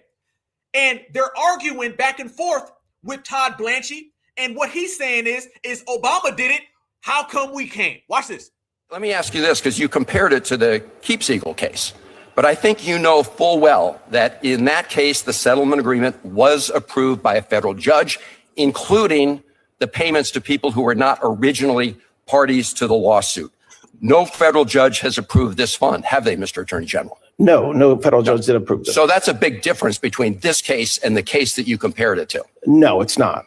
What, did a judge sign off on this case? No. A judge did sign off on the other one. Yes, but your question was whether it's a big difference. It's not. Of course it is, because that allows for an independent person to look at it rather than the There was no independence. There was no independence. There was a single commissioner. A judge signed off on it. A judge had nothing to do with deciding the money. There was a judge who looked at it and signed off on it. So to compare that case to this one is incredibly deceptive. Let me ask you this, because you compared it to the Keeps Eagle case. No, it ain't. No, it ain't, family.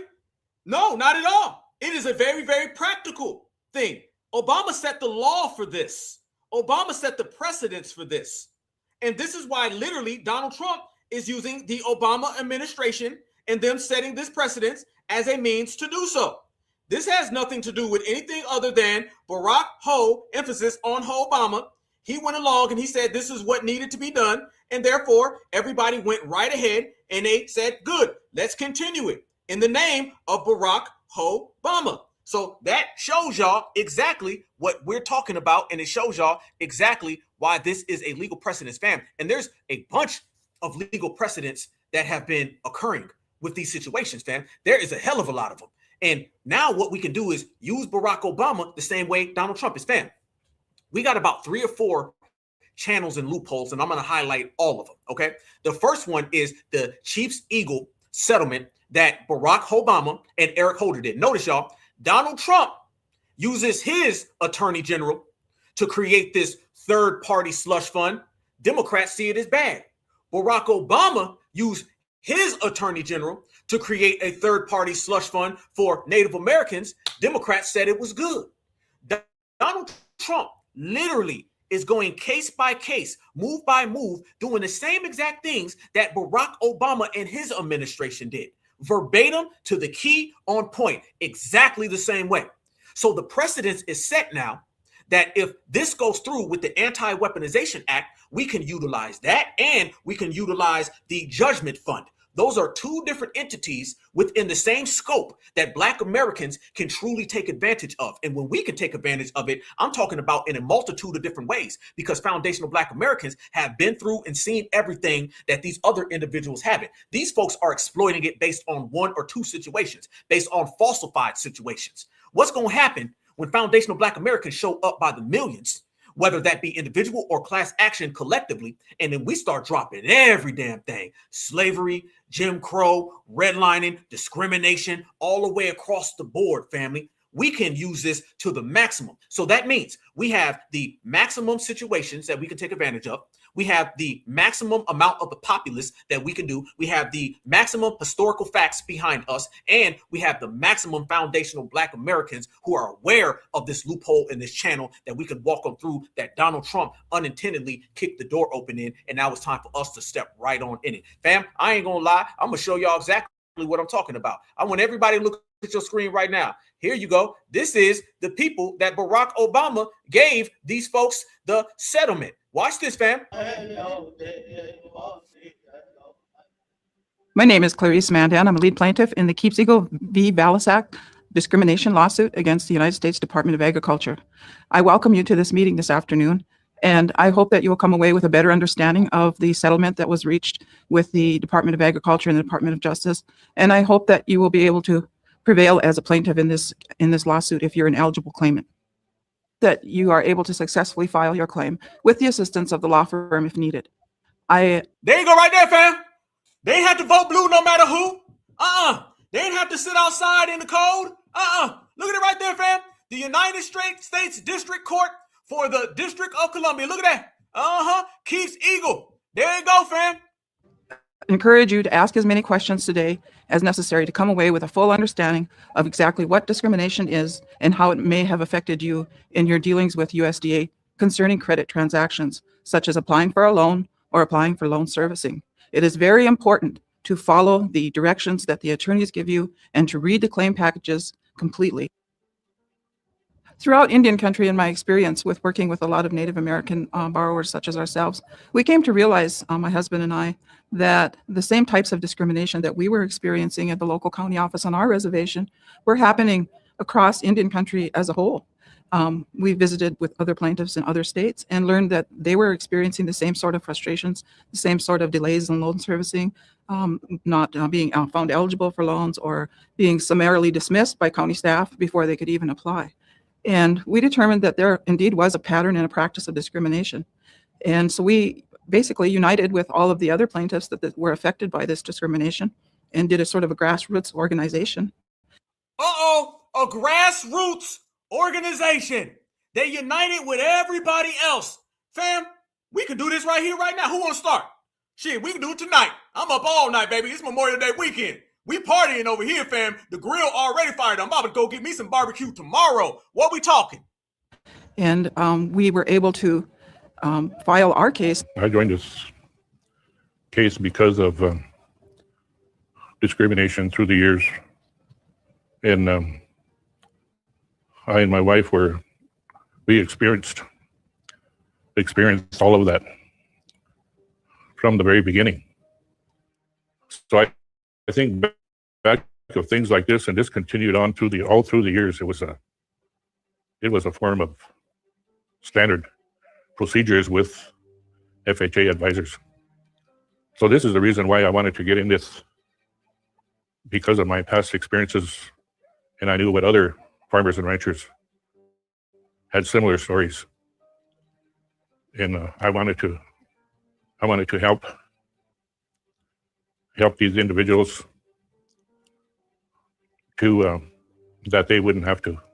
Now, family, think about all of the black farmers who still had to fight the Joe Biden administration for all them years. Let's be real, fam. How many times did the black farmers have to go through all that work? Fam, we was out here trying to stand up for the black farmers just a year ago.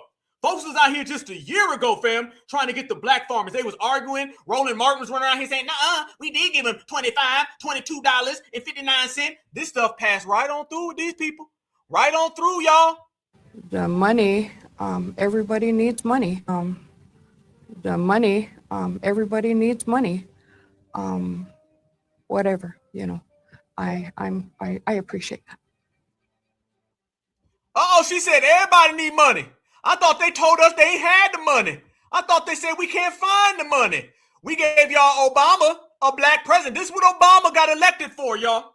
This is what Barack Obama got elected for. He got elected to serve these type of people. This is why you had Barack Obama, so he can go ahead and pass these type of things for these type of folks. As well, I'm sure they're going to have an opportunity, a better one.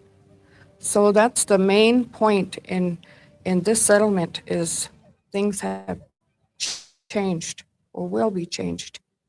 And of course, the money, everybody needs money. And of course, the money, everybody needs money. The money, everybody needs money. Whatever, I appreciate that. There you go. And they appreciate Barack Obama. And fam, while Barack Obama told us he wasn't going to give nothing for us, but he was letting his attorney general give these people millions of dollars, this is what he was telling you. Understand there's a common fraternity creed here at Morehouse. Excuses are tools of the incompetent, used to build bridges to nowhere and monuments of nothingness. Well, we've got no time for excuses. Not because the bitter legacy of slavery and segregation have vanished entirely, they have not. Not because racism and discrimination no longer exist. We know those are still out there.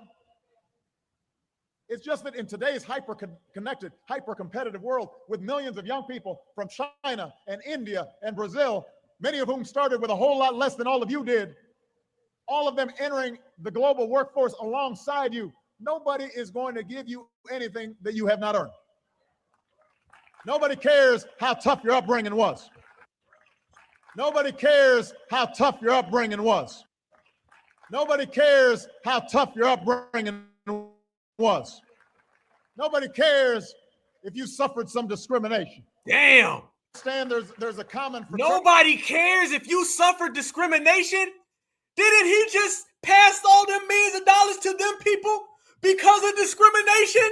He told you. He said he don't give a damn about your discrimination. He don't give a damn if you had a tough upbringing, because them folks, they tough upbringing got them millions of dollars. Disrespectful Democrats. Nobody cares how tough your upbringing was.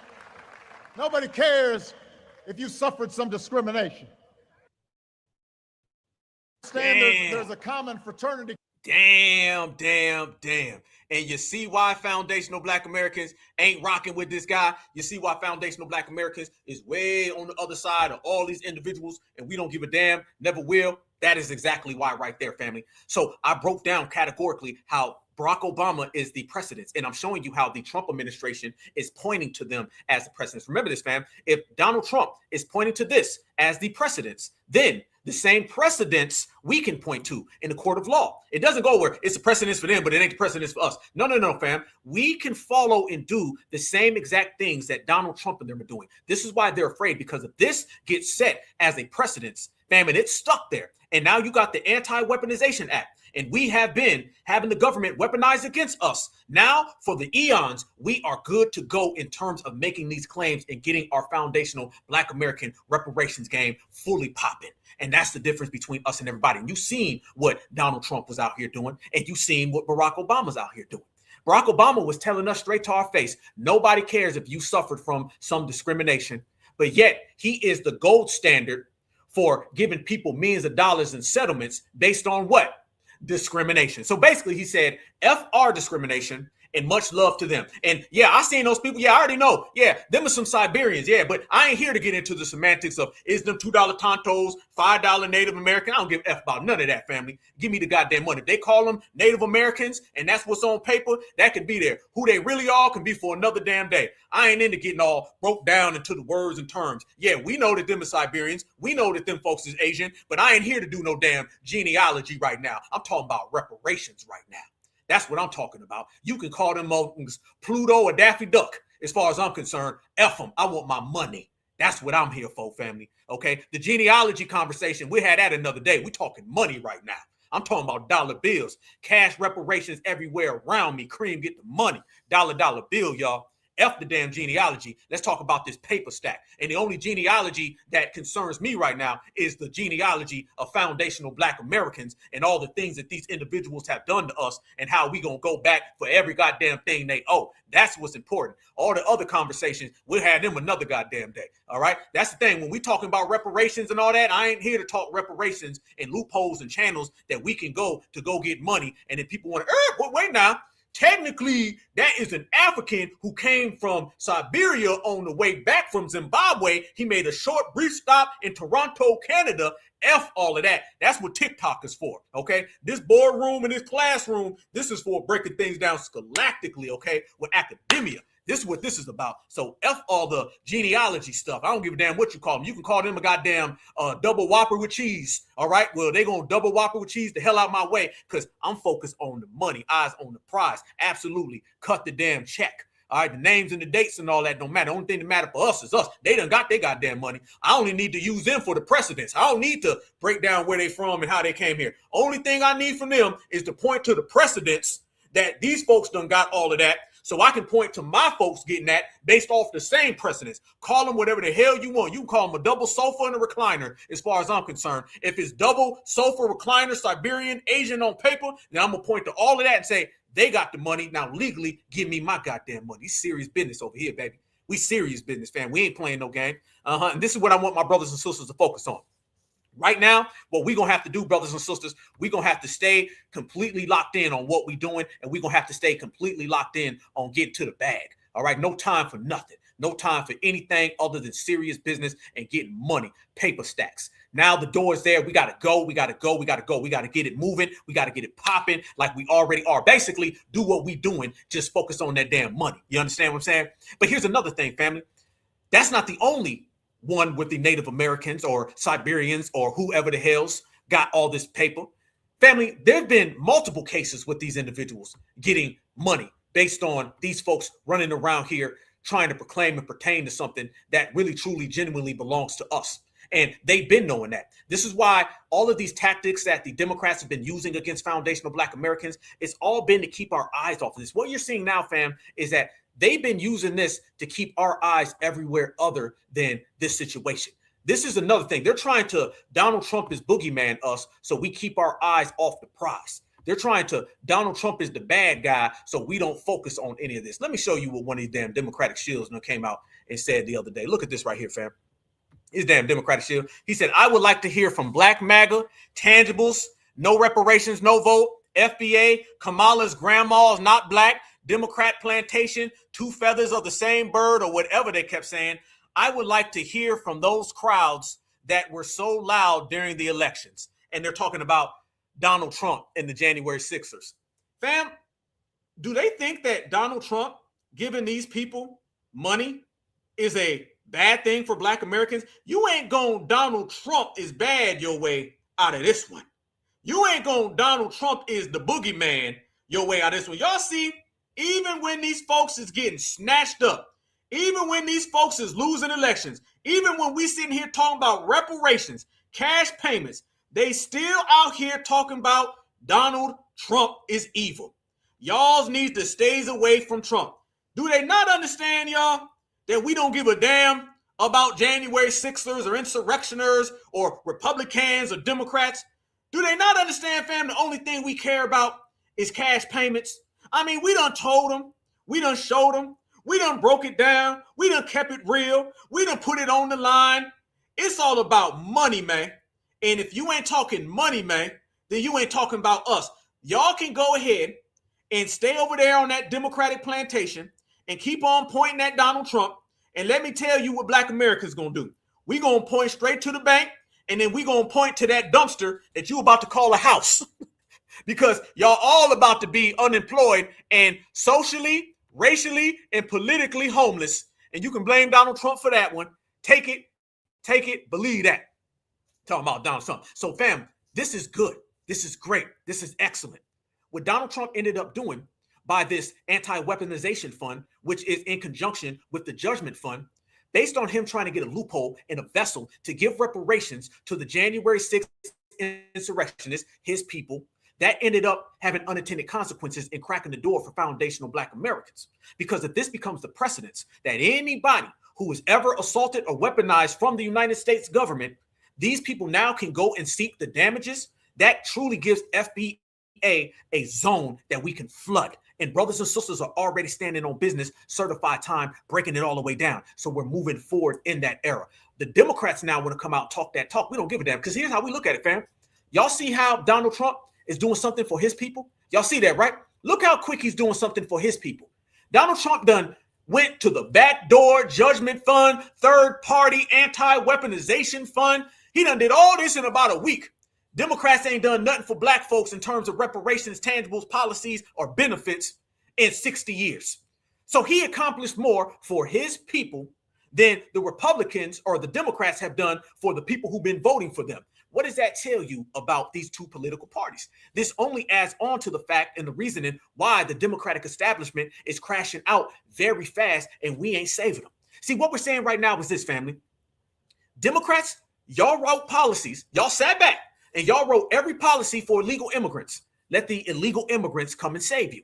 Y'all wrote all the policies for the Skittles bag. Let the Skittles bag go and save you. Let the liberals go and save you. Y'all know this, fam? Soon as foundational Black Americans see this judgment fund and we can stake our claim and get our reparations money through this channel, The Democrats pop up and talk about HR 40.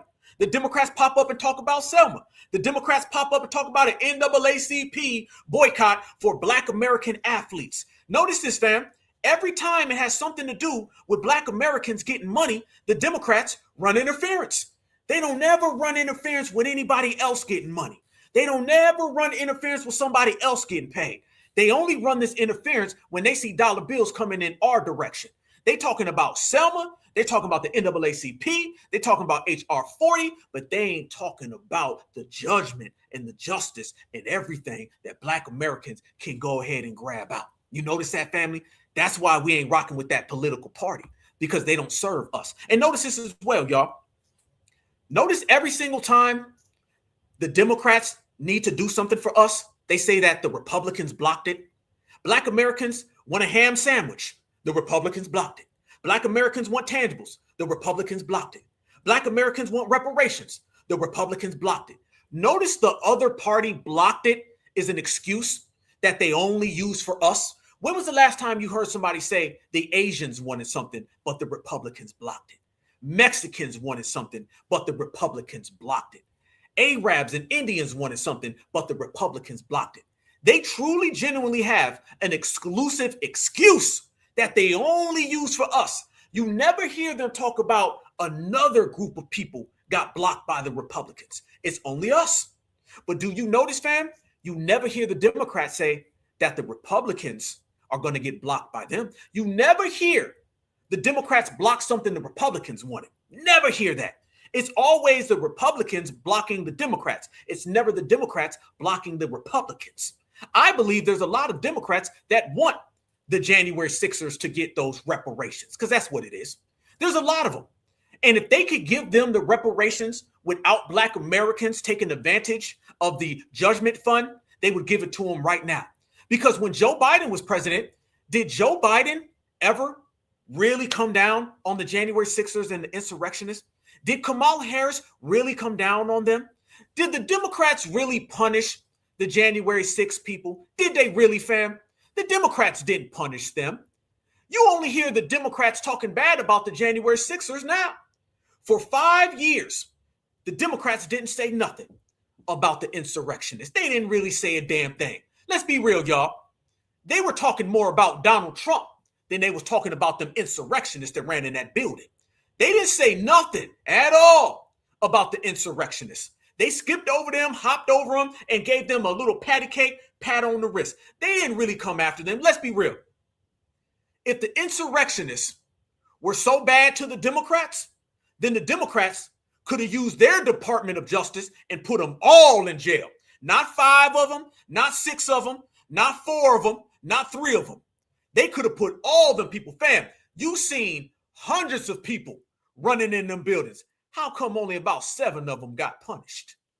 I seen the Democrats more so making it about Donald Trump than they were making it about the insurrectionists.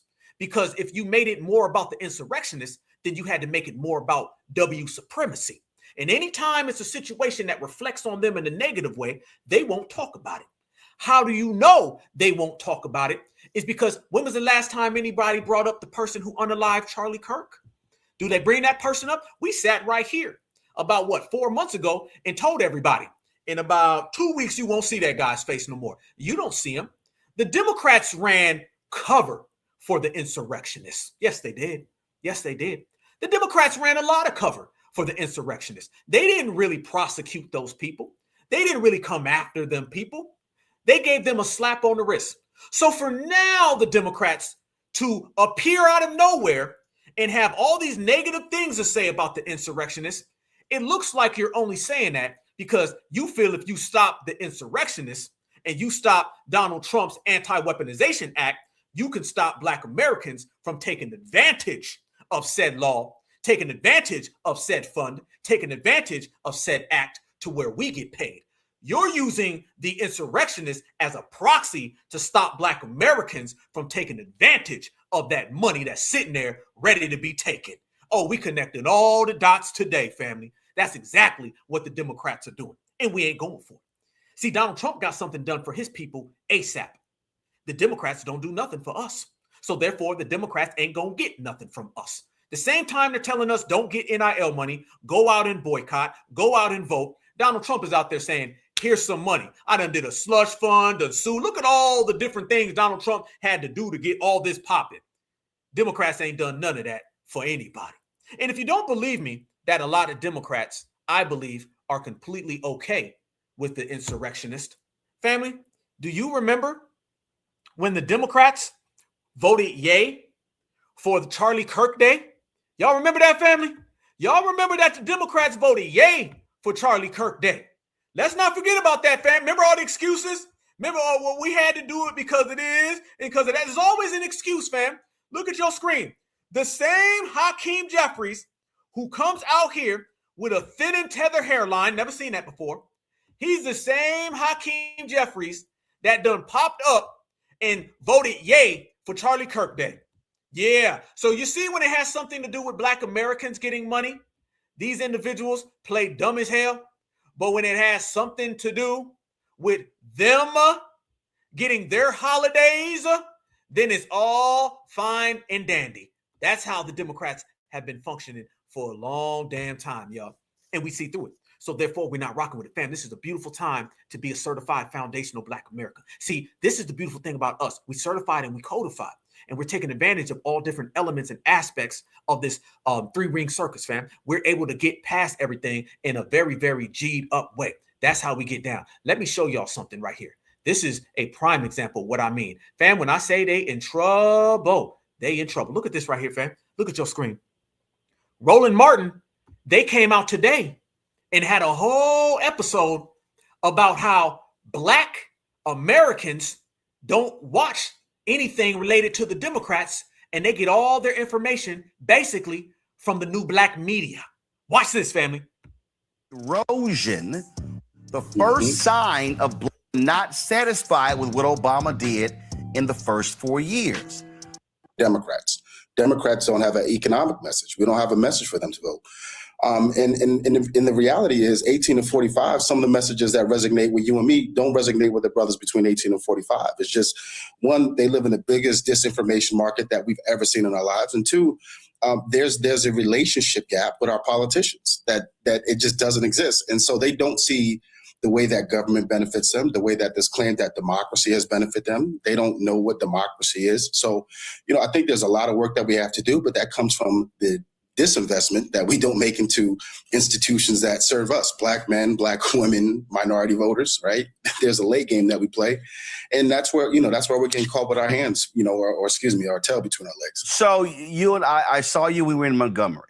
Caught with your tail between your legs. What you doing with your tail between your legs and Roland's with you? Watch this. 1 in 4 young Black men in key states not committed to voting. Oh, fam. Watch this. Yeah, it was good. We had a good time. I'm downstairs. I'm trying to check in. A brother behind the counter, Black man, Alabama State student, sports marketing major. And one, he had no idea who I was, and that's fine. I never assume anybody know who I am. I always introduce myself. He didn't know who you were. Listen, fam. Listen to Roland admitting that the Democrats are done. The people right there didn't even know him. He had no idea who I was, and that's fine. I never assume anybody know who I am. I always introduce myself. But as we got to talking, he wasn't even aware, not only of the show, he wasn't aware of the march that was happening literally 2 blocks from where he worked. They weren't even aware. Family, they didn't even know what the hell was going on. This is why we say they done. Look at the defeat, fam.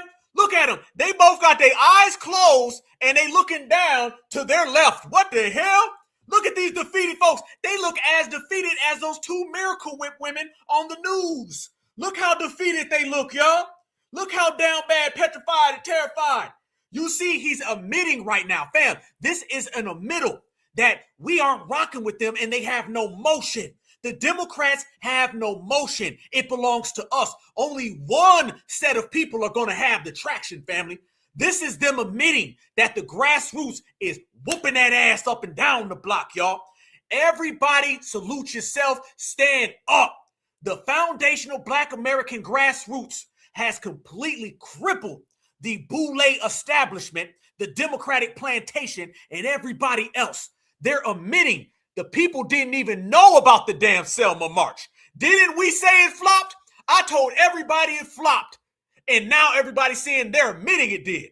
Black man, Alabama State student, sports marketing major, and one, he had no idea who I was, and that's fine. I never assume anybody know who I am. I always introduce myself. But as we got to talking, because don't nobody know who you are, Roland, except for the cook at Longhorn Steakhouse, because you there every weekend, weekday, every day, 5 days, 7 days. Damn. He wasn't even aware, not only of the show, he wasn't aware of the march that was happening literally 2 blocks from where he worked. And as I kept talking to him, he kept saying, a lot of students at Alabama State don't know. When I mentioned that I was on the campus last year, he said, man, a lot of times we have no idea who comes on campus. And he was sharing right there how a lot of them are simply not engaged. They don't watch the news. I began to ask him, where do you get your information from? He mentioned TikTok. He mentioned Instagram. Go to my iPad. Y'all lay it out of that YouTube that, first of all, had. Uh-oh, fam, this is them admitting that the old Black media is done. This is them admitting that the Boule is done, that the old dinosaur era is done. He's telling you they don't get their news from the old Black media. They get it from the new Black media. They don't get it from CNN, MSNBC. They get it from us. This is them admitting that the grassroots got them in a chokehold. Mentioned TikTok. He mentioned Instagram. Go to my iPad. Y'all lay it out of that YouTube that, first of all, half of young men are active news consumers. Just 6% avoid news. But you say that your poll, YouTube was a dominant civic information channel. 90% use YouTube at least multiple times a week, and a majority identify YouTube as a place they go for breaking political news. Now, the reason I understand that, because when we talk about Black men, if I pull the dashboard right now and look at my analytics, and I click audience, give me 1 second. In the last 28 days of this show, our audience, male, is 57.6%. Female is 42.2%. And I know when I get stopped, brothers are stopping me all around the country. Man, I love the show. I love the content. So this idea that they're... No, they're not. You just said the last guy didn't know who you were. Quit lying, Roland. It's over with, bro. Y'all done. They're not news consumers, as your poll lays out, is simply not true. That's right. And listen, Roland, it was shocking to me that that's where they land for their media, right? That's where they land for the news with YouTube. It was very shocking to me. And I tell you, one of my proudest things, or probably the thing I'm most proud of is being a dad, being a girl dad at that. And so oftentimes I have these conversations with my girls, where do you get your news from? Where do you get your music from? Where do you find new music? I struggle trying to find new music. And then learning that YouTube really is that outlet. I don't know if it's as much as they're not information taking as we do. I think they're consumed with so much, and that what's important to us is relatively not important to them. And that's why I think the dynamics, when we think about, I heard you talk about the autopsy, but what was important about this research is when we talk about Black men and precision tactical scientific data and how we reach Black men, that's why we had to do this research, because a lot of times we were just assuming that they were getting their news from X, or that they were listening to X platform. And so I'm happy that, happy to work with Terrence Woodbury and his phenomenal team at Hit Strategies. But more importantly, I thought it was, really advantageous for me as the executive director to say, hey, let's really, unlock this thing with a scalpel and find out where our brothers are getting their information from. And moreover, that media market, the last persuadable base that's left in this country, which is 18 to 45-year-old Black men. Where are they getting their news from? Because we also know they are the biggest consumers of disinformation. So there's a lot of work we got to do, and there was a lot of work in trying to unlock that. Erosion. Checkmate. Family, notice what he said right there, fam. They ain't got no motion. They ain't got no traction. And everybody's watching us, fam. We got 2.8 thousand people in here right now on a Friday night on Memorial Day weekend. Roland ain't got that. Now, he may have 2.8 thousand calories. Okay, shit. Not may. He does have that many calories in 5 minutes, but that's about it. Foundational Black Americans run everything, fam. So look at this, fam. You have a reparations door open. We are reparationists. This is the reparations generation. And now we're codified and certified, and we about to go get that bag. Brothers and sisters is on it, on top of it, holding it down. And then on top of that, family, you got basically the old black media admitting that they are DIE, over with. Ain't nobody rocking with them. All the momentum's on our side. I say it all the time, and you can see it clear as day. And when you put the facts on the table, and you got a bunch of genuine brothers and sisters who are certainly on game, absolutely, positively, definitely holding it down, then these are the results that you get. And every time you get these winner results, pop your MF and collar because you did it. And let me tell you what else we did, fam. We are the people who completely destroyed and ruined Kamala Harris. Oh, yes, the hell we did. And family, when I say we ruined Kamala Harris, did y'all see the autopsy from her election that done came out? Look at this, family. Now they're going through and they're breaking down why Kamala lost. And I'm going to tell you why Kamala lost. The same reason why Roland Martin is sweating chicken grease. That's because foundational Black Americans did that. Why did Kamala Harris lose the 2024 election? That's the question a newly released DNC report is trying to answer. The report saying, in part, in the face of misinformation and disinformation, our candidates have proven incapable of projecting strength, unity, and leadership, and voters have drifted away. The after-action report, also called an autopsy, was released after months of delay. The DNC chair initially opposed the report's release, calling it a distraction, but now says it's necessary for transparency. Joining us to break it all down is ABC's political director, Avery Harper. Avery, break down the top headlines from this report for us. Yeah, this report doesn't really outline anything that is dramatically new. Instead, it puts a name to some of the painful... Fam, is that a tether, y'all? Tell me y'all getting tether vibes. Fam, the wig, the gap, that's the tether right there, family. She's scared too, boy. She like, Kamala said that she was going to be president and they was going to send all my people from Nigeria a ticket to come to America. I'm not supposed to be here talking about Kamala lost. I'm supposed to be talking about Kamala wons. You lied to me, Camilla. Camilla, you lied to me. You said that you would beat Donald Trump. Now the FBA. Now let me stop. Here we go, y'all. Let's go. Realities that resulted in losses up and down the ballot for Democrats in 2024. And so it says that Democrats failed to build up Kamala Harris before she became the nominee, that they struggled to make an affirmative case for her candidacy. And they also say that Democrats underestimated just how much economic anxiety and cultural issues, including some of those transgender. Stop. Cultural issues. Yeah, I know what it is. The culture issue is that you ain't one of us. And neither is this person.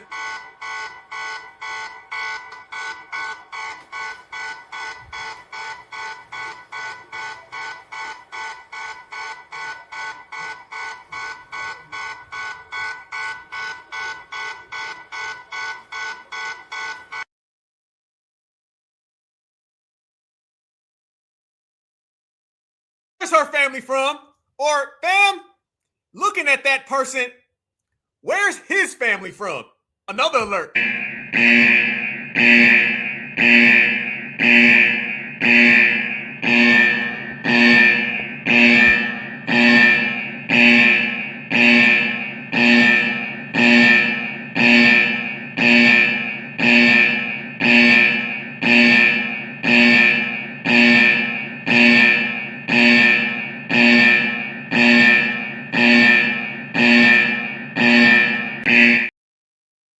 Her damn Gap needs to get deported.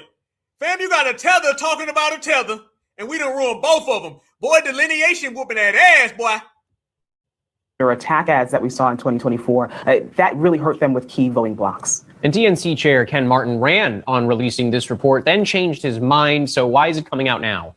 Yeah, he initially said that this was a report that was, quote unquote, not ready for prime time. He referred to it as sloppy. And then he didn't want to take away from some of the... That damn wig is sloppy, if we counting. wins that Democrats had in off-year elections in November of 2025. Now he says that the distraction of not releasing it at all became bigger than the report itself. And so he decided to release it after actually another media outlet posted it. Avery, is there anything in this report that shows why the DNC maybe didn't want it released? Yeah, I mean, it's pretty brutal, a brutal evaluation of DNC. Oh, y'all ain't lying, boy. That Adams is appling. That Adams is appling, y'all. I don't know, dog. Fam. This is a tether punk. This is a punctified tether. I don't know about this one, bruh.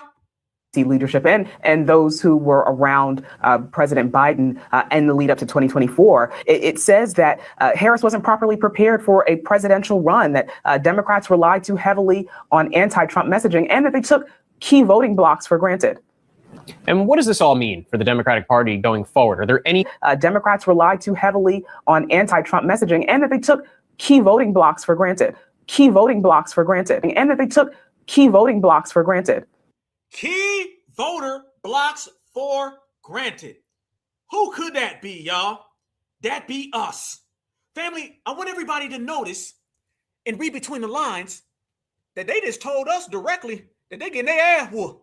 They told us directly, fam, that individual, whatever that may be, just sat there and told you. That person just said, yeah, we got our ass whooped. Let me tell you something, fam. That person done admitted that the grassroots is whooping that ass. Roland done admitted that the grassroots is whooping that ass. The data and statistics have proven that the grassroots is whooping that ass. So, family, it's clear as day. Everything that we saying is good, fam. They're coming off the heels of a flop protest, a flop boycott. Now, Donald Trump's talking about reparations, and foundational Black Americans is talking about getting that money. I mean, let's just keep it all the way live, y'all. It's very, very simple and very basic what we're doing over here. And we're just playing the game the right way, and we're making moves the right way. Therefore, everything is happening in the right way. This is the energy that we got these people all the way shook, all the way scared. They know what time it is. They know we running the game. And the fact that we running the game and got them running, that shows you everything that we need to let the world know. And family, let me tell you really why. I'm going to tell you, I'm going to bring it all the way home, fam. The reason why Kamala Harris lost that election, she lost that election because of this energy right here. Shout out to you, Kamala. Till we meet again. From people, there is pride, there is pride. On behalf of foundational Black Americans, we demand cash payment reparations, Kamala. On behalf of foundational Black Americans, we demand cash payment reparations. You're not going to use our ancestors' legacy to give money to illegals, immigrants. We're foundational Black Americans. We built this country. We're not voting for you, we're not voting for the Democrats, and we're not voting for anybody until we get paid. Remember that. Remember that. Remember that. Remember that. Remember that. That's why they losing. Because when certified FBA step into place and we tell these individuals what time it is, and we tell them we not voting for you, we ain't voting for the Democrats, and we ain't voting for anybody until we get paid. We made it crystal clear. Everything that we say got no in it, no tangibles, no vote, no reparations, no vote. We ain't voting for nobody until we get paid. And that's the type of energy that we bring it forward. And that's the type of energy and why she lost. Because they decided that they felt that it would be better for them to run around here and disrespect the lineage, heritage, and culture that put them in that position. Well, you know how I go, family. We give it to you, we'll take it away. And that's really what we've done in this era, y'all. We taking away everything that they got going. So let me break it down even further for the individuals who need to know something. And I'm going to show something. This right now is only getting better for us. And man, what a picture perfect time going right into the summertime, right? The summertime, baby, we in here rocking. Yeah, remember that. I'm going to get that on the shirt. It's going to say, remember that. Okay. So they know we ain't voting for them and we ain't voting for anybody. And remember that. And I told her, remember that, and guarantee you, fam, she remembers that. And it's in their head, and it's on all of their head. They can put out any statistic, any study, any data, whatever the hell they want to. They can do any damn thing, but it ain't going to change the game. But we was talking about money, right? We talking about reparations, right? We talking about getting paid. Well, fam, why I got my certified foundational Black American brethren in here. Let's go there. Let's go there if we're going to go there. Family, look at your screen right about now, my brothers and sisters. What we talking about? What we talking about? Were you the target of politically motivated actions by the DOJ? Was the DOJ weaponized against you? Connect with experienced advocates to get you the relief you deserve. Oh, Democrats, I bet you didn't think the same guy that checked Kamala Harris a month ago and told her that we ain't voting for none of them until we get paid. Remember that. Would be right here with 2.8 thousand people in the chat showing everybody that we gonna go ahead and get paid. Yes, indeed. Here we go, family. This is what it is. This is the website up and running, and you can see it now. Start intake review right here, family. Click this and go through the review. Break it all the way down. Tell everybody what's happening. Let them know what's going on. All the injustices that are true to us that we understand and know. Boom. Right here. Anti-weaponization advisors helps people organize their information and connect with the top attorneys and legal consultants who may advocate on their behalf. No partisan requirement. Anyone in the U.S. can apply. Let me tell y'all that one more time right there, fam. Right there. No partisanship required. Anybody in the U.S. can apply. That sounds like it fit us right there, family. That sound real trill up in the field, y'all. Let's see about the fund. Okay. The U.S. Department of Justice announced that the Anti-Weaponization Fund to provide a formal process for individuals, organizers, and entities who believe they were harmed by government, a weaponized lawfare, or improper use of government authority. The official DOJ announcement, the official DOJ fund. Look at the fund. Let's talk about the fund here, family. Let's have some fun looking at the fund. The fund was created in connection with the settlement agreement in President Donald J. Trump versus the Internal Revenue Service. According to the DOJ, its purpose is to hear and redress claims from others who may have suffered from weaponized or lawfare. Submitting a claim is voluntary, and there is no partisan required to file. The fund is not an automatic payment program. It is a structured review process where eligible claimants may submit their experience, supporting documents, and evidence of harm. Depending on the facts, evidence, and the outcome of the review, relief may include recognition and apology or monetary relief where appropriate.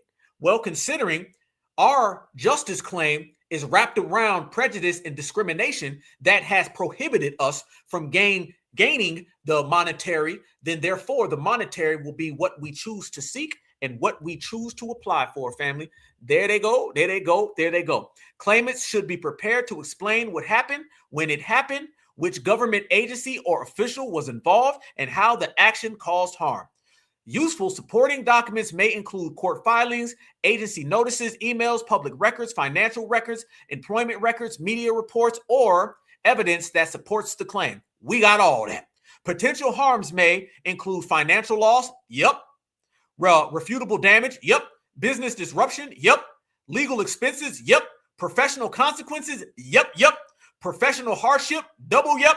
Or other measurable impacts. A strong claim should be based on clear facts, a timeline, got it, it's called since day one, and verifiable records, and a direct connection between the alleged government action and the harm suffered. Family, this got FBA written all over it. I'm going to tell you right now, anybody coming out here right now telling you not to claim on this is a full-fledged op. But here's the important part, my good brothers and sisters, kings, queens, goddess, and gods, those who walk alone, stand alone. The DOJ has stated that the fund must protect private information, prevent fraud, and report relief activity to the Attorney General. The fund is expected to stop processing claims no later than December 1st, 2028. Family, plenty of time. Plenty of time, my good brothers and sisters. Oh, it needs to be time, brothers and sisters. If you're going to go in and do this individually, collectively, talk to some of your parents, talk to some of your aunties, your uncles, talk to every certified brother or sister who know what's going on. Make sure that you are gotten your game tight, everything lined up, cross all your T's, dot all your I's, family, and walk on in and let them know what time it is. Anti-weaponization advisors helps individuals better understand the anti-weaponization fund intake process, organized with their facts and supporting documents, and prepare their information for review. We also help connect claimants with experienced attorneys or legal consultants who can independently evaluate the situation and guide the steps. Work with these people, family. Talk to these individuals, these attorneys, just the same way we do. See, we're business brothers and sisters. We don't jump on tables. We don't have fake afros. We're not pointing our finger at people. We're doing this in a just political fashion. See, they're mad because we're winning and we're playing it fair because we got our business together. This is what this is, family. Oh, they mad right now. FBA, the FBA Renaissance, we got our business right, y'all. This is right up our alley. We're not ratchet. We ain't running around here doing what the Democrats do. We ain't calling people Simple Simon. We ain't out there protesting and rallying. We ain't out there marching on Selma. We ain't doing none of that, family. Our business game is tight. When your business game is tight, the money's right. We also help connect claimants with experienced attorneys, so on and so forth, and claimants as well, individuals that evaluate the situation. Each claim must be reviewed based on its own facts and supporting evidence. Fam, this got FBA written all over it. You can come right on down here, fam. You can take the intake checklist, a summary of what happened, dates and timeline, agencies, office, and officials involved, evidence of improper targeting, financial, reputable, operational, or personal harm, court filings, agency notices, emails, media reports, or public records. You can contact them right here, family. I want everybody to see this. Moz, please. Oh, sorry, in the chat. Shout out to you, Natty. Much love, Natty.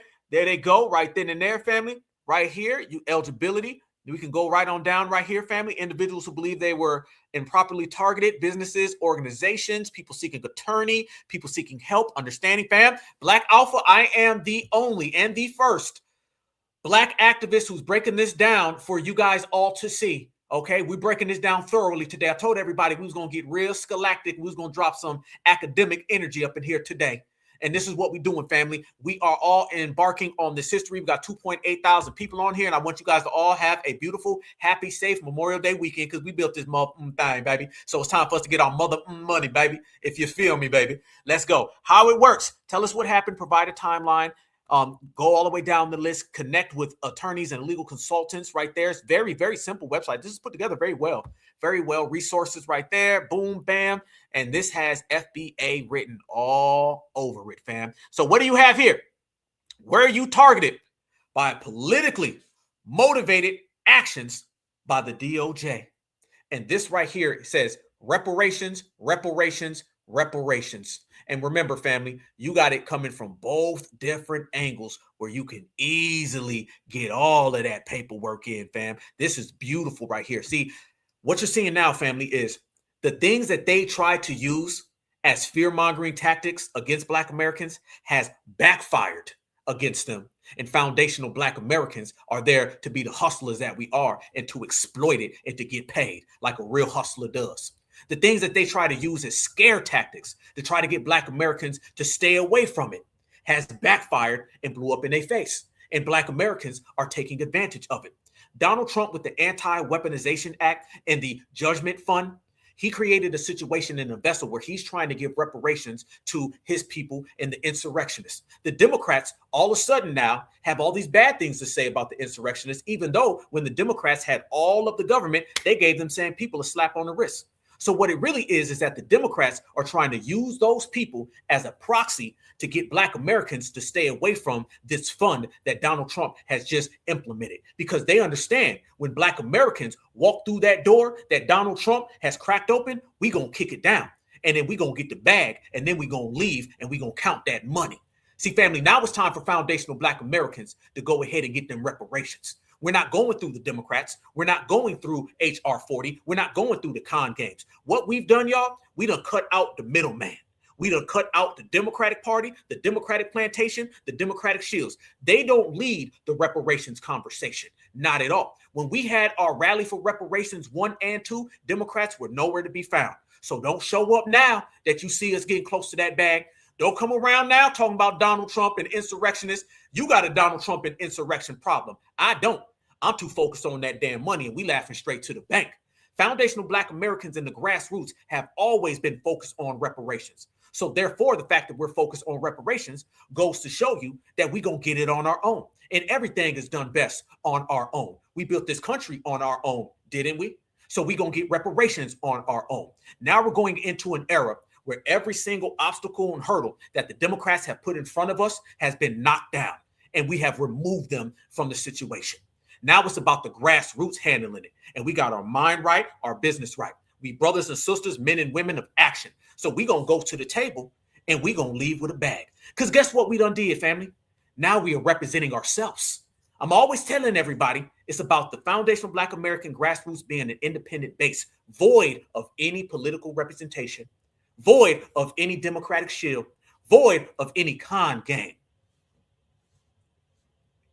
So the con games is gone. The shields aren't around. We standing on certified business.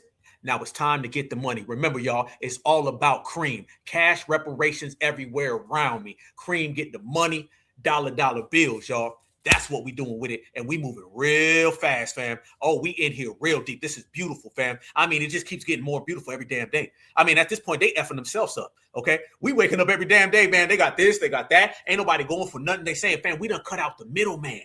This is very monumental. We have cut out the middleman because the middleman been the one trying to get in the way. We know the Democrats been trying to stifle reparations, stall reparations. They're reparations ops, and we've been identified the reparations ops. The reason why they always wanted us to come over there is because they wanted us to come over there so they could stop us. See, fam, they decided they want to put their energy towards giving reparations to the Africans. Think about how poetically beautiful this is for FBA as a lineage, heritage, and culture. At the same exact time that the NAACP and the Congressional Black Caucus are going to fly their asses over to Ghana to celebrate Juneteenth, our holiday, and to discuss diaspora reparations, FBA done cut their ass out the reparations conversation right here in America. So when you fly on over to Ghana and you think you're going to talk about diaspora reparations, just know you ain't got no seat at this table when you get back because your ass has been evicted from the house of the FBA grassroots. Go fight for Mr. Mutombo and Mrs. Lumbumba. I'm sure you can because you've been fighting for Mrs. Mayo and Mr. Miracle Whip the whole damn time. So go have fun with them. FBA don't want you. FBA don't accept you. FBA ain't having you. Black Americans are going to get our own reparations based on our own merit, based on our own achievements, our own intellect, our own prowess, our own energy, frequency, vibration, solidarity, instinct, standing together one by one and getting it done. And we always move better that way. So the loopholes in the channels have all been laid out. We have broke this down schematically, strategically, methodically on this episode. And I've showed you a multitude of different precedents going back to Barack Obama and the Keeps Eagles, the quote unquote $2 Tontos. And you see now every single thing that they've done with slush funds and these different organizations and channels that have been open. Everyone can apply to us, even going to the website, it applies to us. So family, it's all about us. And let me show you another one, family, because I'm not done. There's a whole nother one. I'm going to take y'all, fam, let me tell you something. We talk about a classroom, right? Now it's time for some extra credit. Look at this right here, y'all. There's a whole nother precedence that has been set. And this precedence right here is phenomenal. Oh, it's phenomenal, y'all. This is another one that shows you the energy we have. Matter of fact, before we go there, let me play my partner in here, my brother Kookies. Let me play my brother Kookies. I see my sister Stephanie Porter in here. If you still in here, certified salute to you, beloved. Much love. You know I love you. Let me show y'all this right here, fam. Much love to my sister, fam. Love you with a passion. Let me show y'all this. Shout out to my brother Kookies, man. Y'all go to TikTok, subscribe to my brother Kookies, man. He got them bars too, man. My brother be holding it down. Much love and respect. Y'all check this out. Kookies in the building, y'all.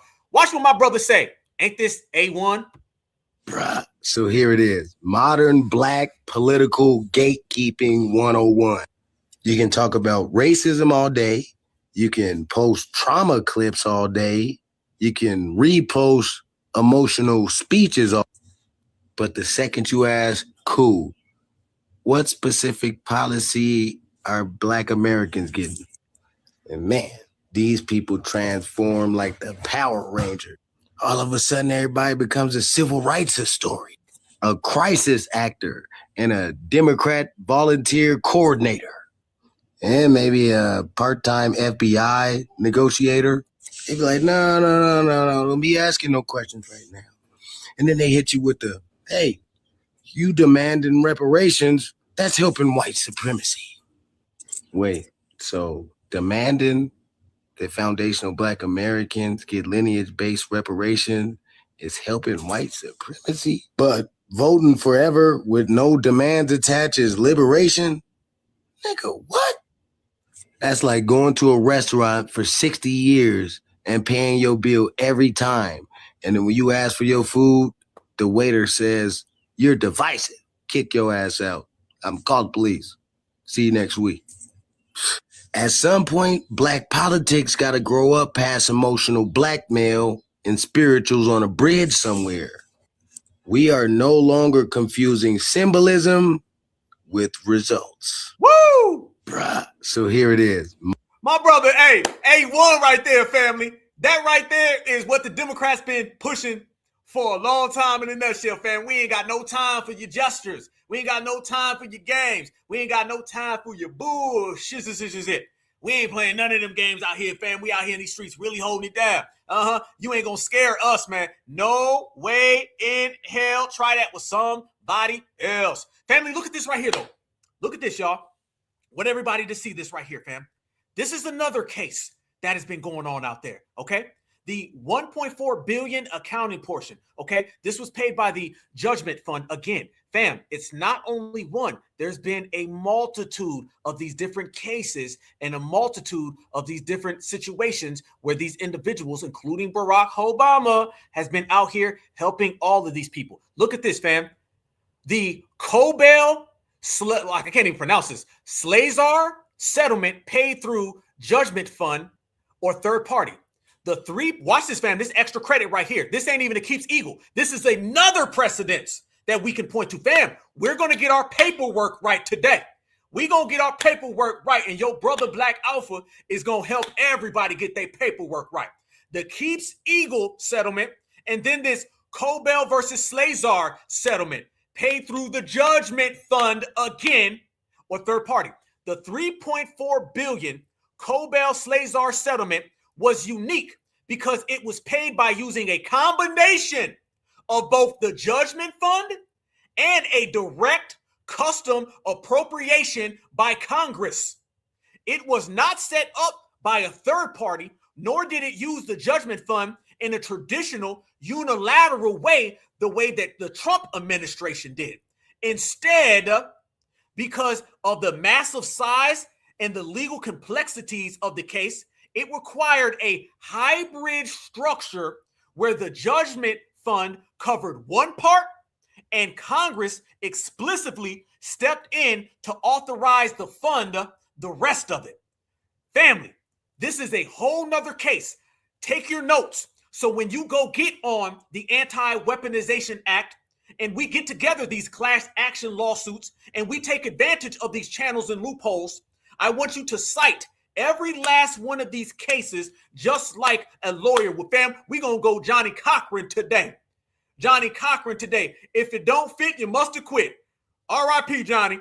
Watch this, fam. The legislative fix. To make this part of the fund a reality, President Obama had to go to Capitol Hill. Congress had to debate and vote on and pass a completely separate piece of legislation called the Claims Resolution Act of 2010. Write that down, brothers and sisters. We getting our paperwork game together today. This act explicitly appropriated the $2 billion out of the general federal budget to finance the land and buyback program and the scholarship trust. Family, they used a hybrid version of Congress and the judgment fund.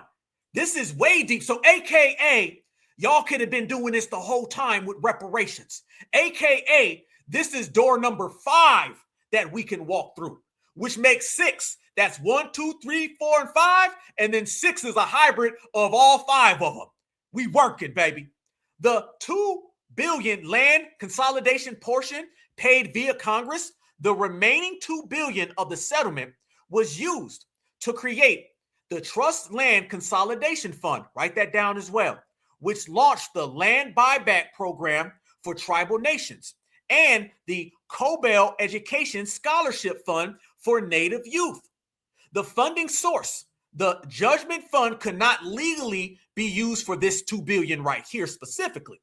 The judgment fund is strictly restricted by law to pay out immediate monetary damages to settle a lawsuit. It cannot be used as an executive branch to build a massive forward-looking infrastructure programs or land purchasing funds.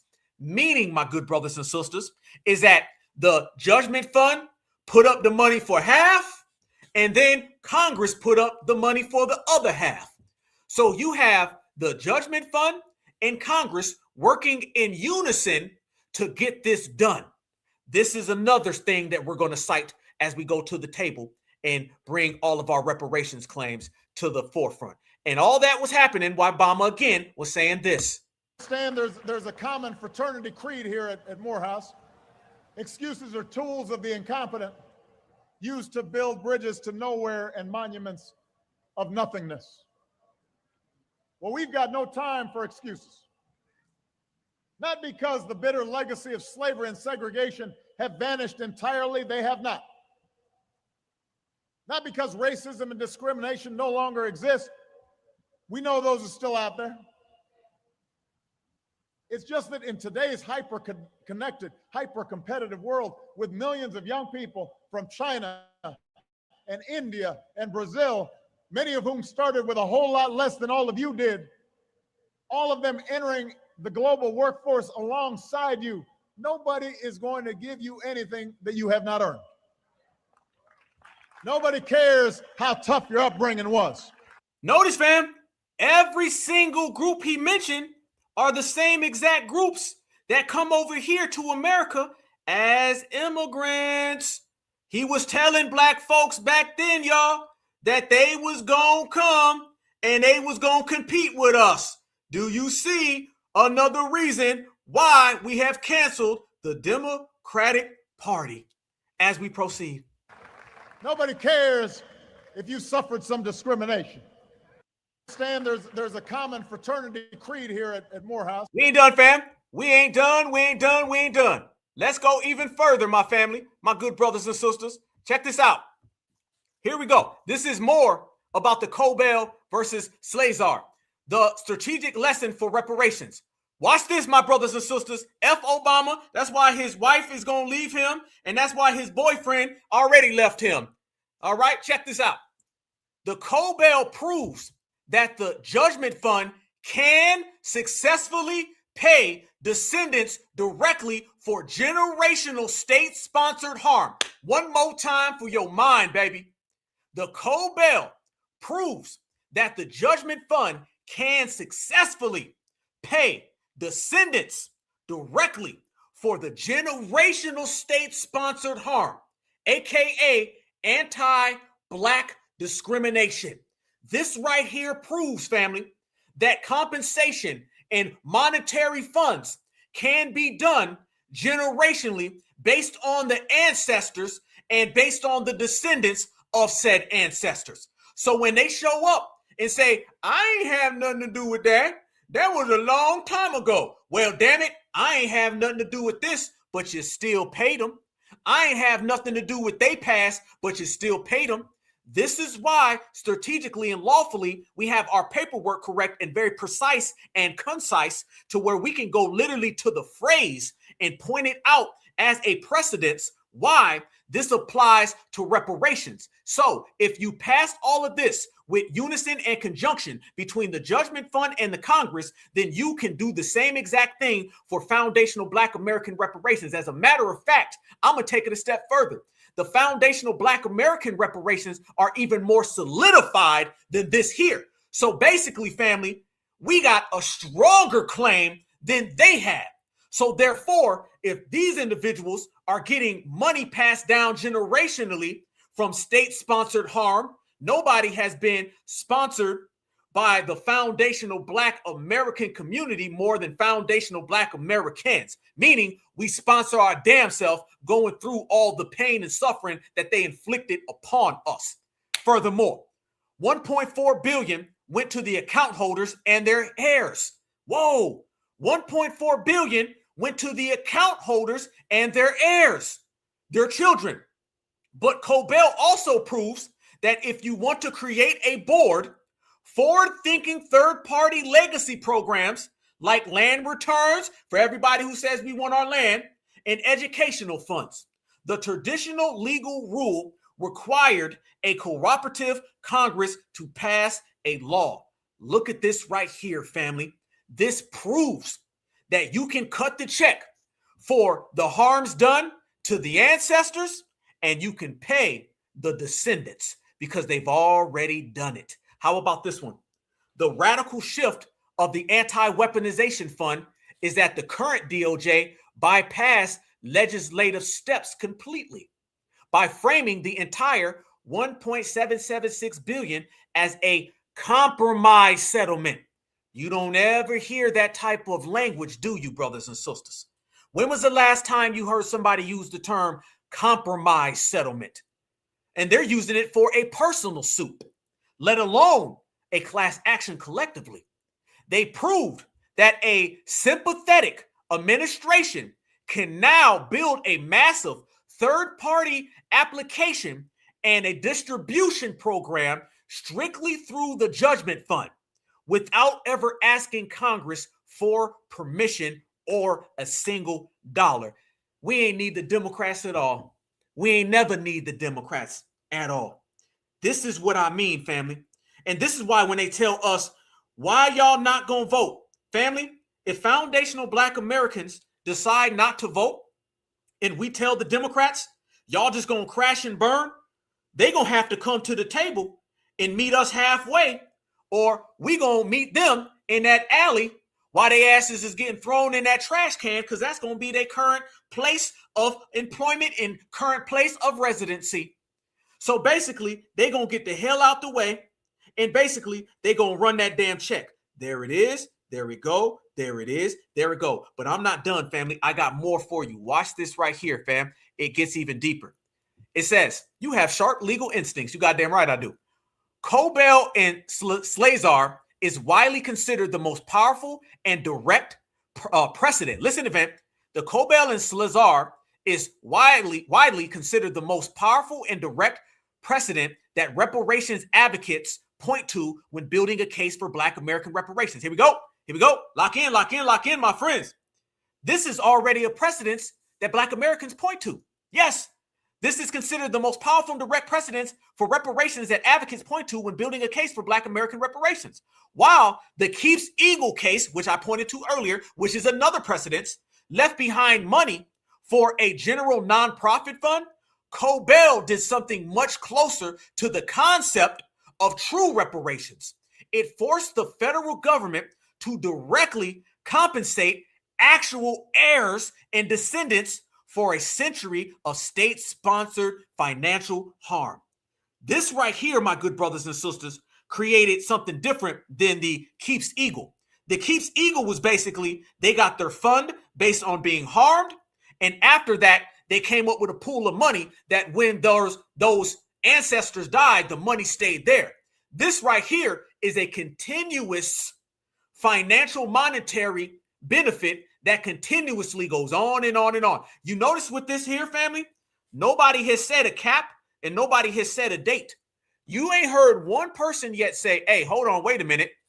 When does this end? Have y'all seen an end date on any of this? Nobody's mentioned an end date. This sounds like forever and ever and never. I ain't seen the money ends in 2027. The money ends in 2028. The money ends in 2052. They just keep talking about more money, more money, more money. And I'm listening. Why Cobell is the superior precedent for reparations. Listen to me now, brothers and sisters. The $3.4 billion Cobell settlement in 2010 resolved a lawsuit proving the federal government had severely mismanaged, lost, and stolen billions of dollars in Indian trust funds, money generated from leasing native lands for oil, gas, and timber dating back to the 1800s. It serves as a perfect structural mirror for slavery reparations because of three key elements.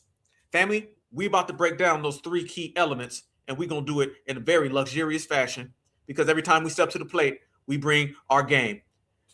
You see right now those three elements that they refer to, family, and it is that legally included is about the deceased ancestors.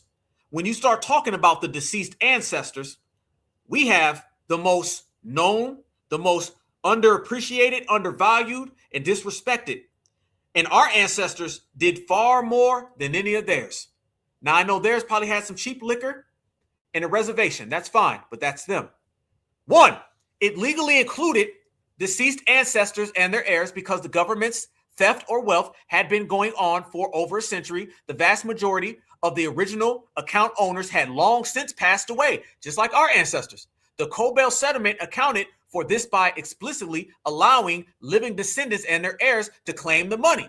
So all that stuff where that was them, that wasn't us, look at it right there, what it says, fam. It says clear as day that the people were able to attain the money because their ancestors had passed away. So they didn't use the end of their ancestors as an end to the money. The ancestors passed and they continued to get paid.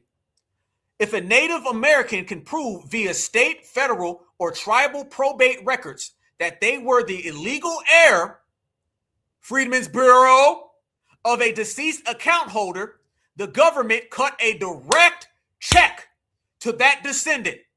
In fact, a specialized administration was kept open for over a decade to precisely track down and pay these heirs. Freedmen's Bureau. That is point 1. Point 2, it attempted to get the stolen generational wealth and reinstitute it.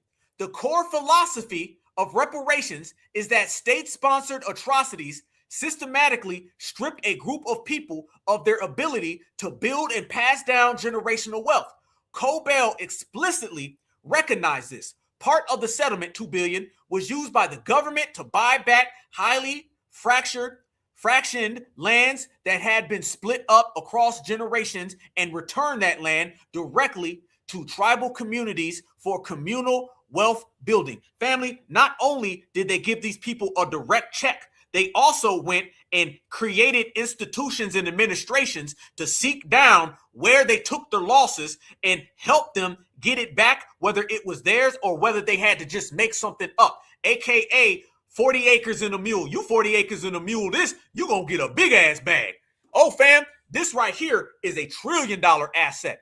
And here's the final point that they have alluded to and why this is exactly a precedent for foundational Black America. It created a permanent educational legacy.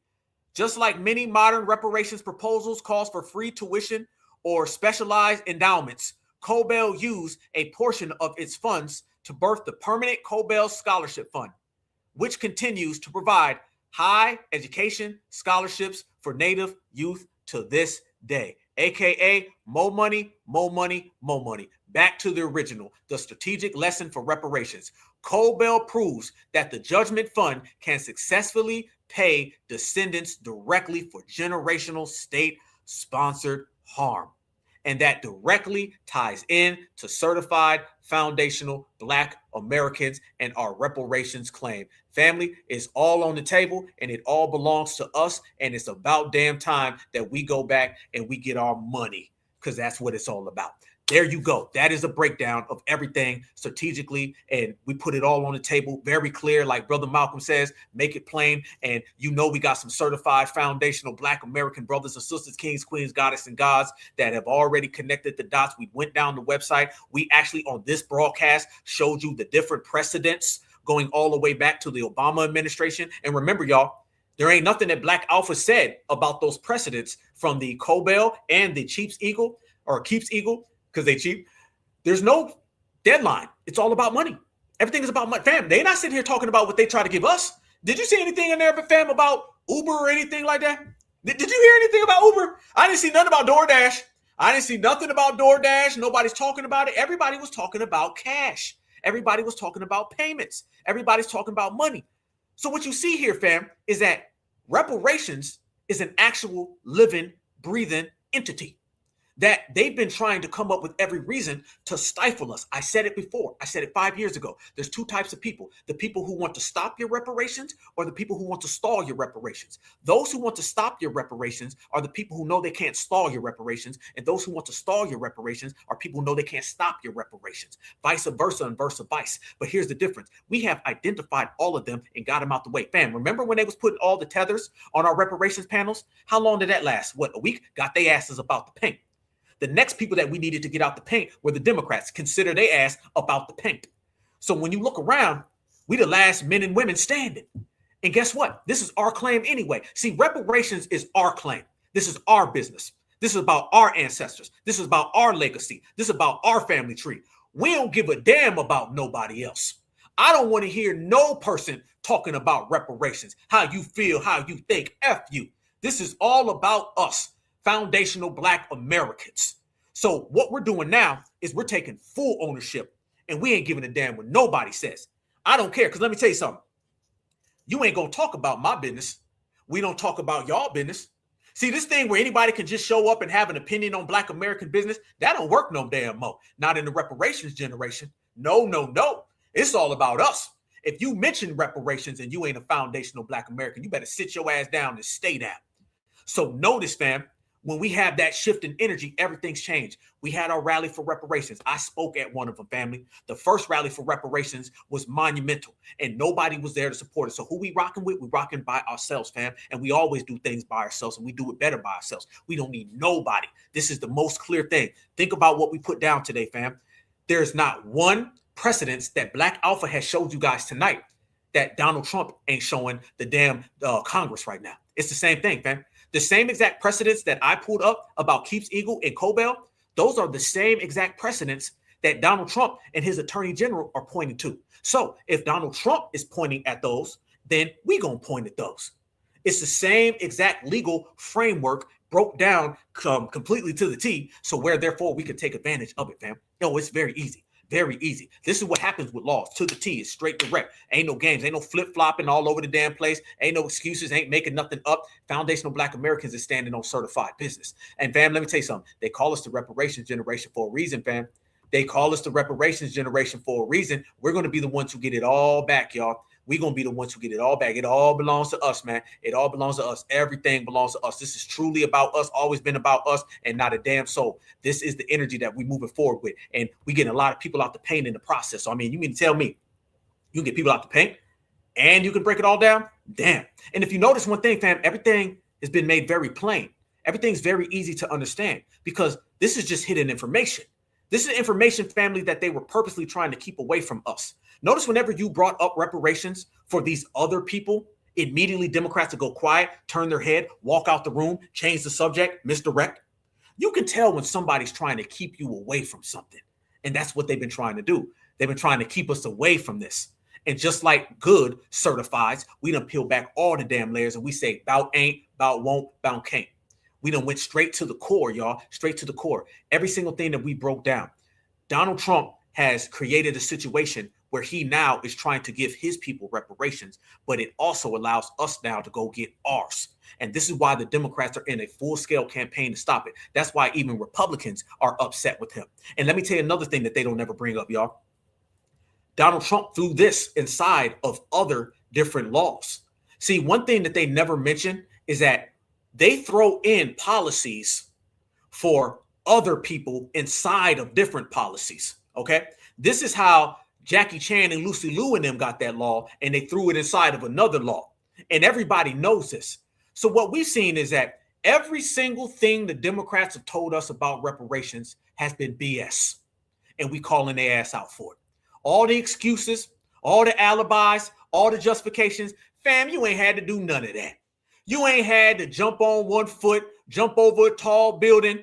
You ain't have to run over a hurdle or an obstacle. You ain't have to jump, hide, skip. You ain't have to do none of that, family. All that was fear taxes. They try to fear you into voting, and they try to scare you away for reparations. That's what they've been doing, y'all. It ain't never been that deep and that complex. It's very simple. Reparations is very, very clear. And I want y'all to notice. Notice how, absolutely, yep, pork. Yep, they put pork in that. Good point. Notice how, family, the Democrats are talking about they don't want their taxpayer dollars to go to the insurrectionists for reparations. Family, ain't that the same thing that anti-reparationists say? Notice how the Democrats are using anti-reparationist language. See, the Democrats been running around here all the damn time sounding very Republican when it comes to reparations, ain't they? It's always been the Republicans saying, why should my taxpayer dollars go to your reparations? Now you hear the Democrats are saying the same thing. So the Democrats are basically telling you what their excuse was going to be when we get our reparations. When we get our reparations, the Democrats is going to start talking about taxpayer things.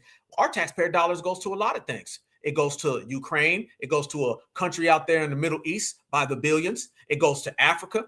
Nobody ever complains about taxpayer dollars when it goes all the way around the world. We didn't ever ask for that. You only complain about taxpayer dollars when them taxpayer dollars is going to foundational Black American reparations. But let me tell you something that I said a long time ago that nobody talks about. If they complain about our taxpayer dollars going to reparations, well, guess who else pays taxes? We do. So those taxpayer dollars that you're always complaining about when it comes to reparations, that ain't just your taxes. That's my taxes. So essentially, we're paying for our own reparations as well. Yes. Oh, they don't want to hear that one right there, do they? Oh, Black Alpha got the royal flush. Put it on the table, family. Knockout. So whenever they complain about taxpayer dollars, they act like Black Americans don't pay taxes. We pay taxes just as much, if not more, than any damn body.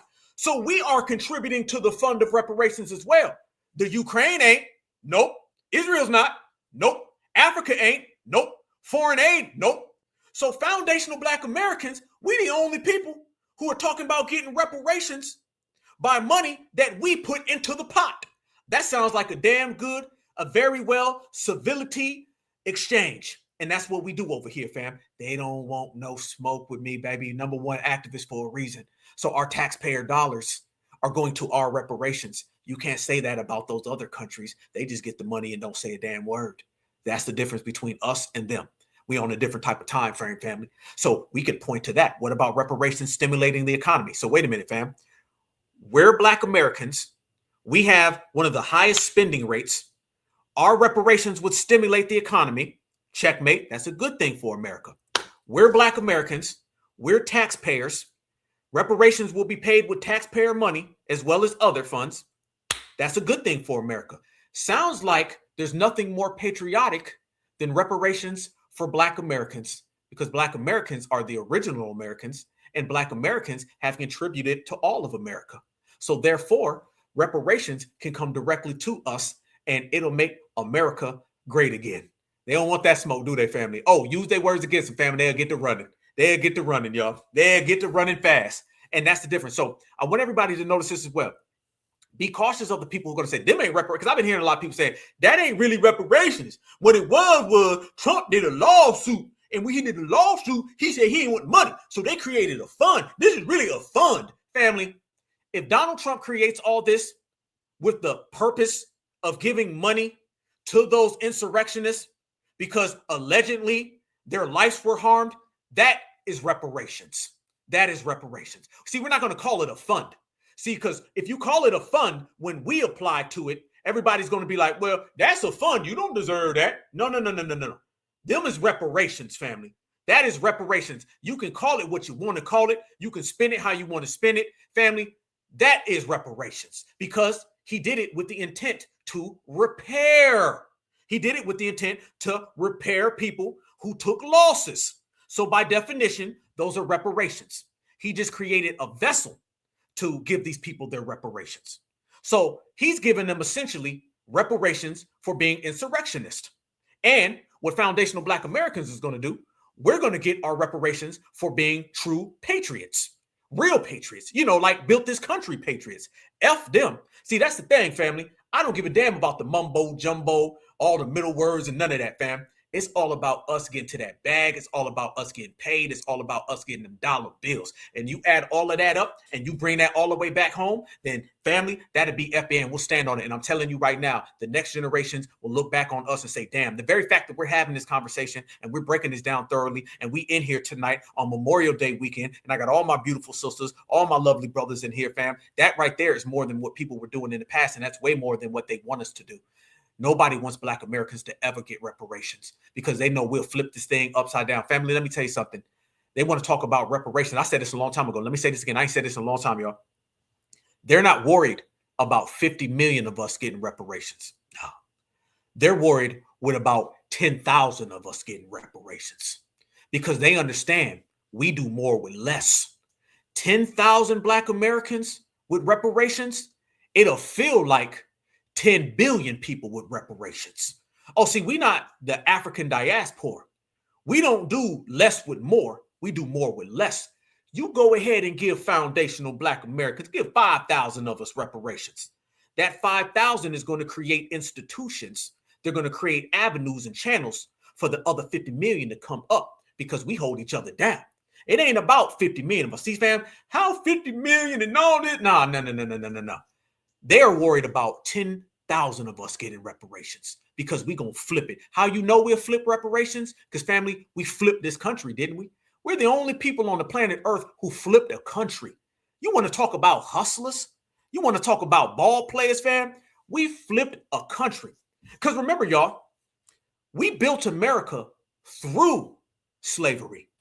While slavery was going on and while being a prisoner of war was going on, we built America through that. We didn't build America after it.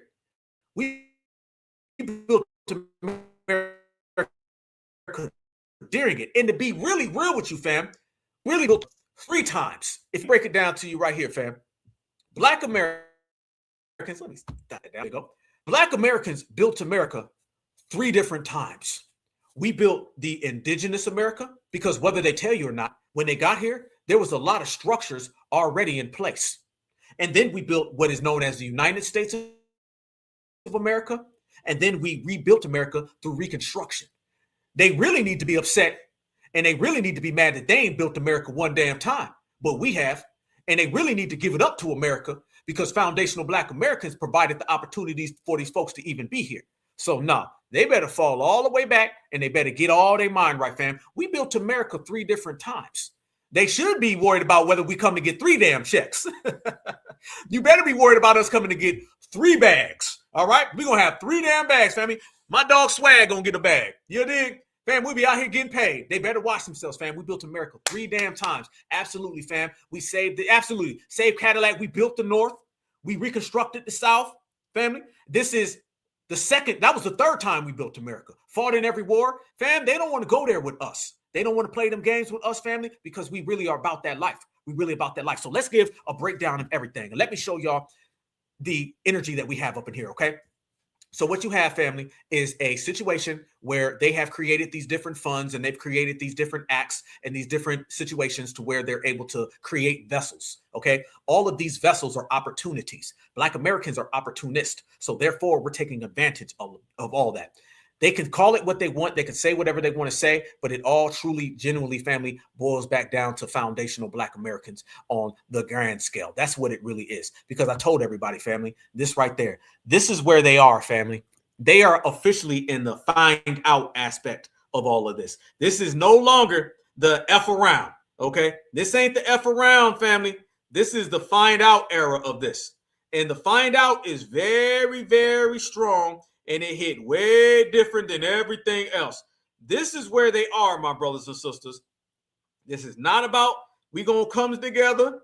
We ain't talking about being friends to the end. We ain't talking about hanging out with nobody. If you notice, y'all, everything is about us focusing on ourselves. Everything is about us focusing on getting paid.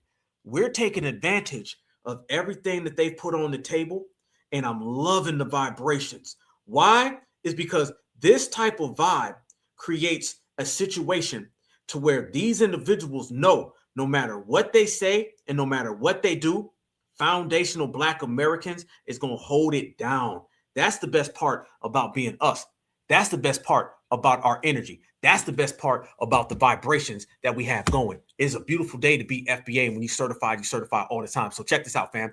They thought they was going to create a reparations vessel for the insurrectionists. And Black Americans understood that, grabbed it by the horns, getting paid off of it. A lot of people going to say a lot of things and they're going to call it a lot of different names, fam. That was reparations for W's, okay?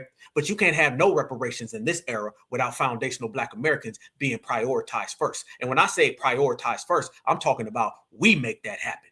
We ain't worrying about what you feel, what you think, or what you thought. It's about us. We prioritize ourselves, which means we push your ass out and we walk straight to the front of the damn line because we big steppers. So we walk straight to the front of the line, straight to the bank, and we saying we want all that damn money and we want all that cash. And reparations is going to be in our image. We're going to create reparations for us, and it's going to look like us, and it's going to serve us. That's what it's all about, family. We doing things our way, the foundational Black American way, certified Black society way. We ain't taking nothing from anybody. We focus, we stronger together, we stronger than ever, fam. We building this thing up. We got our mind right. All the brothers and sisters all throughout the United States of America, intellectually superior. Can't nobody see us. Our business game is strong. Our paperwork is strong. We're truly moving in sync, and we shutting everything down in the process. We are the hustlers that we've always been. Only difference is, fam, is that this era of certified hustlers, we got a different wave and a different attitude. It's that same foundational Black American spirit and that same foundational Black American soul. Only difference is, fam, we got a whole different vibe.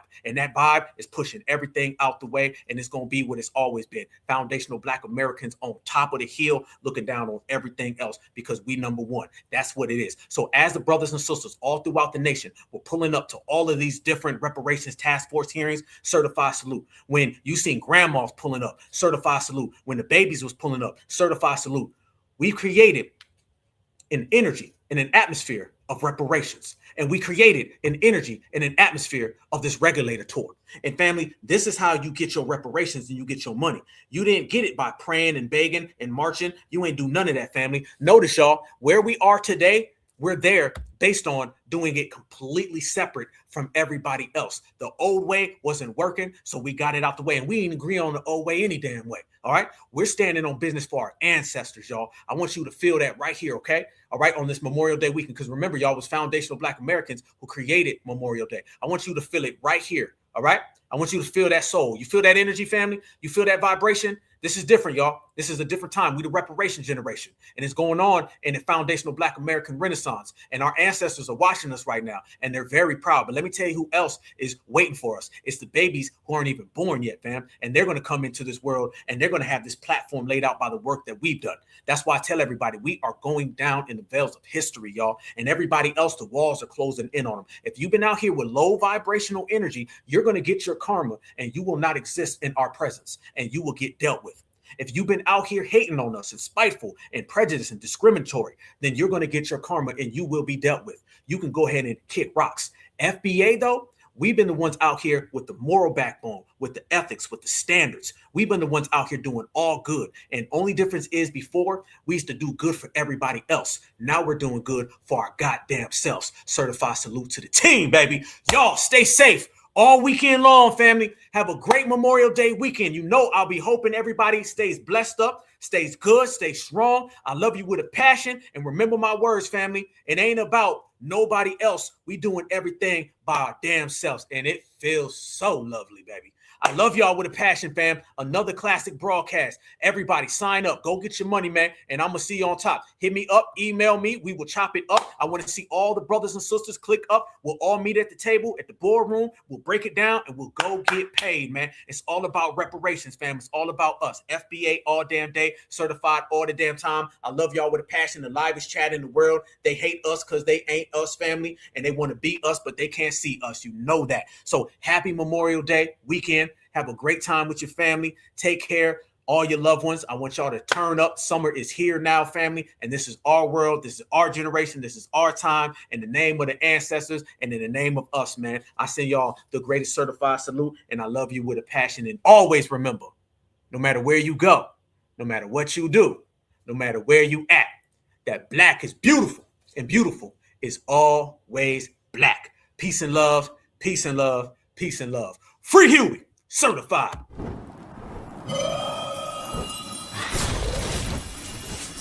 Black Alpha Network. Home of Black excellence. Power to the people.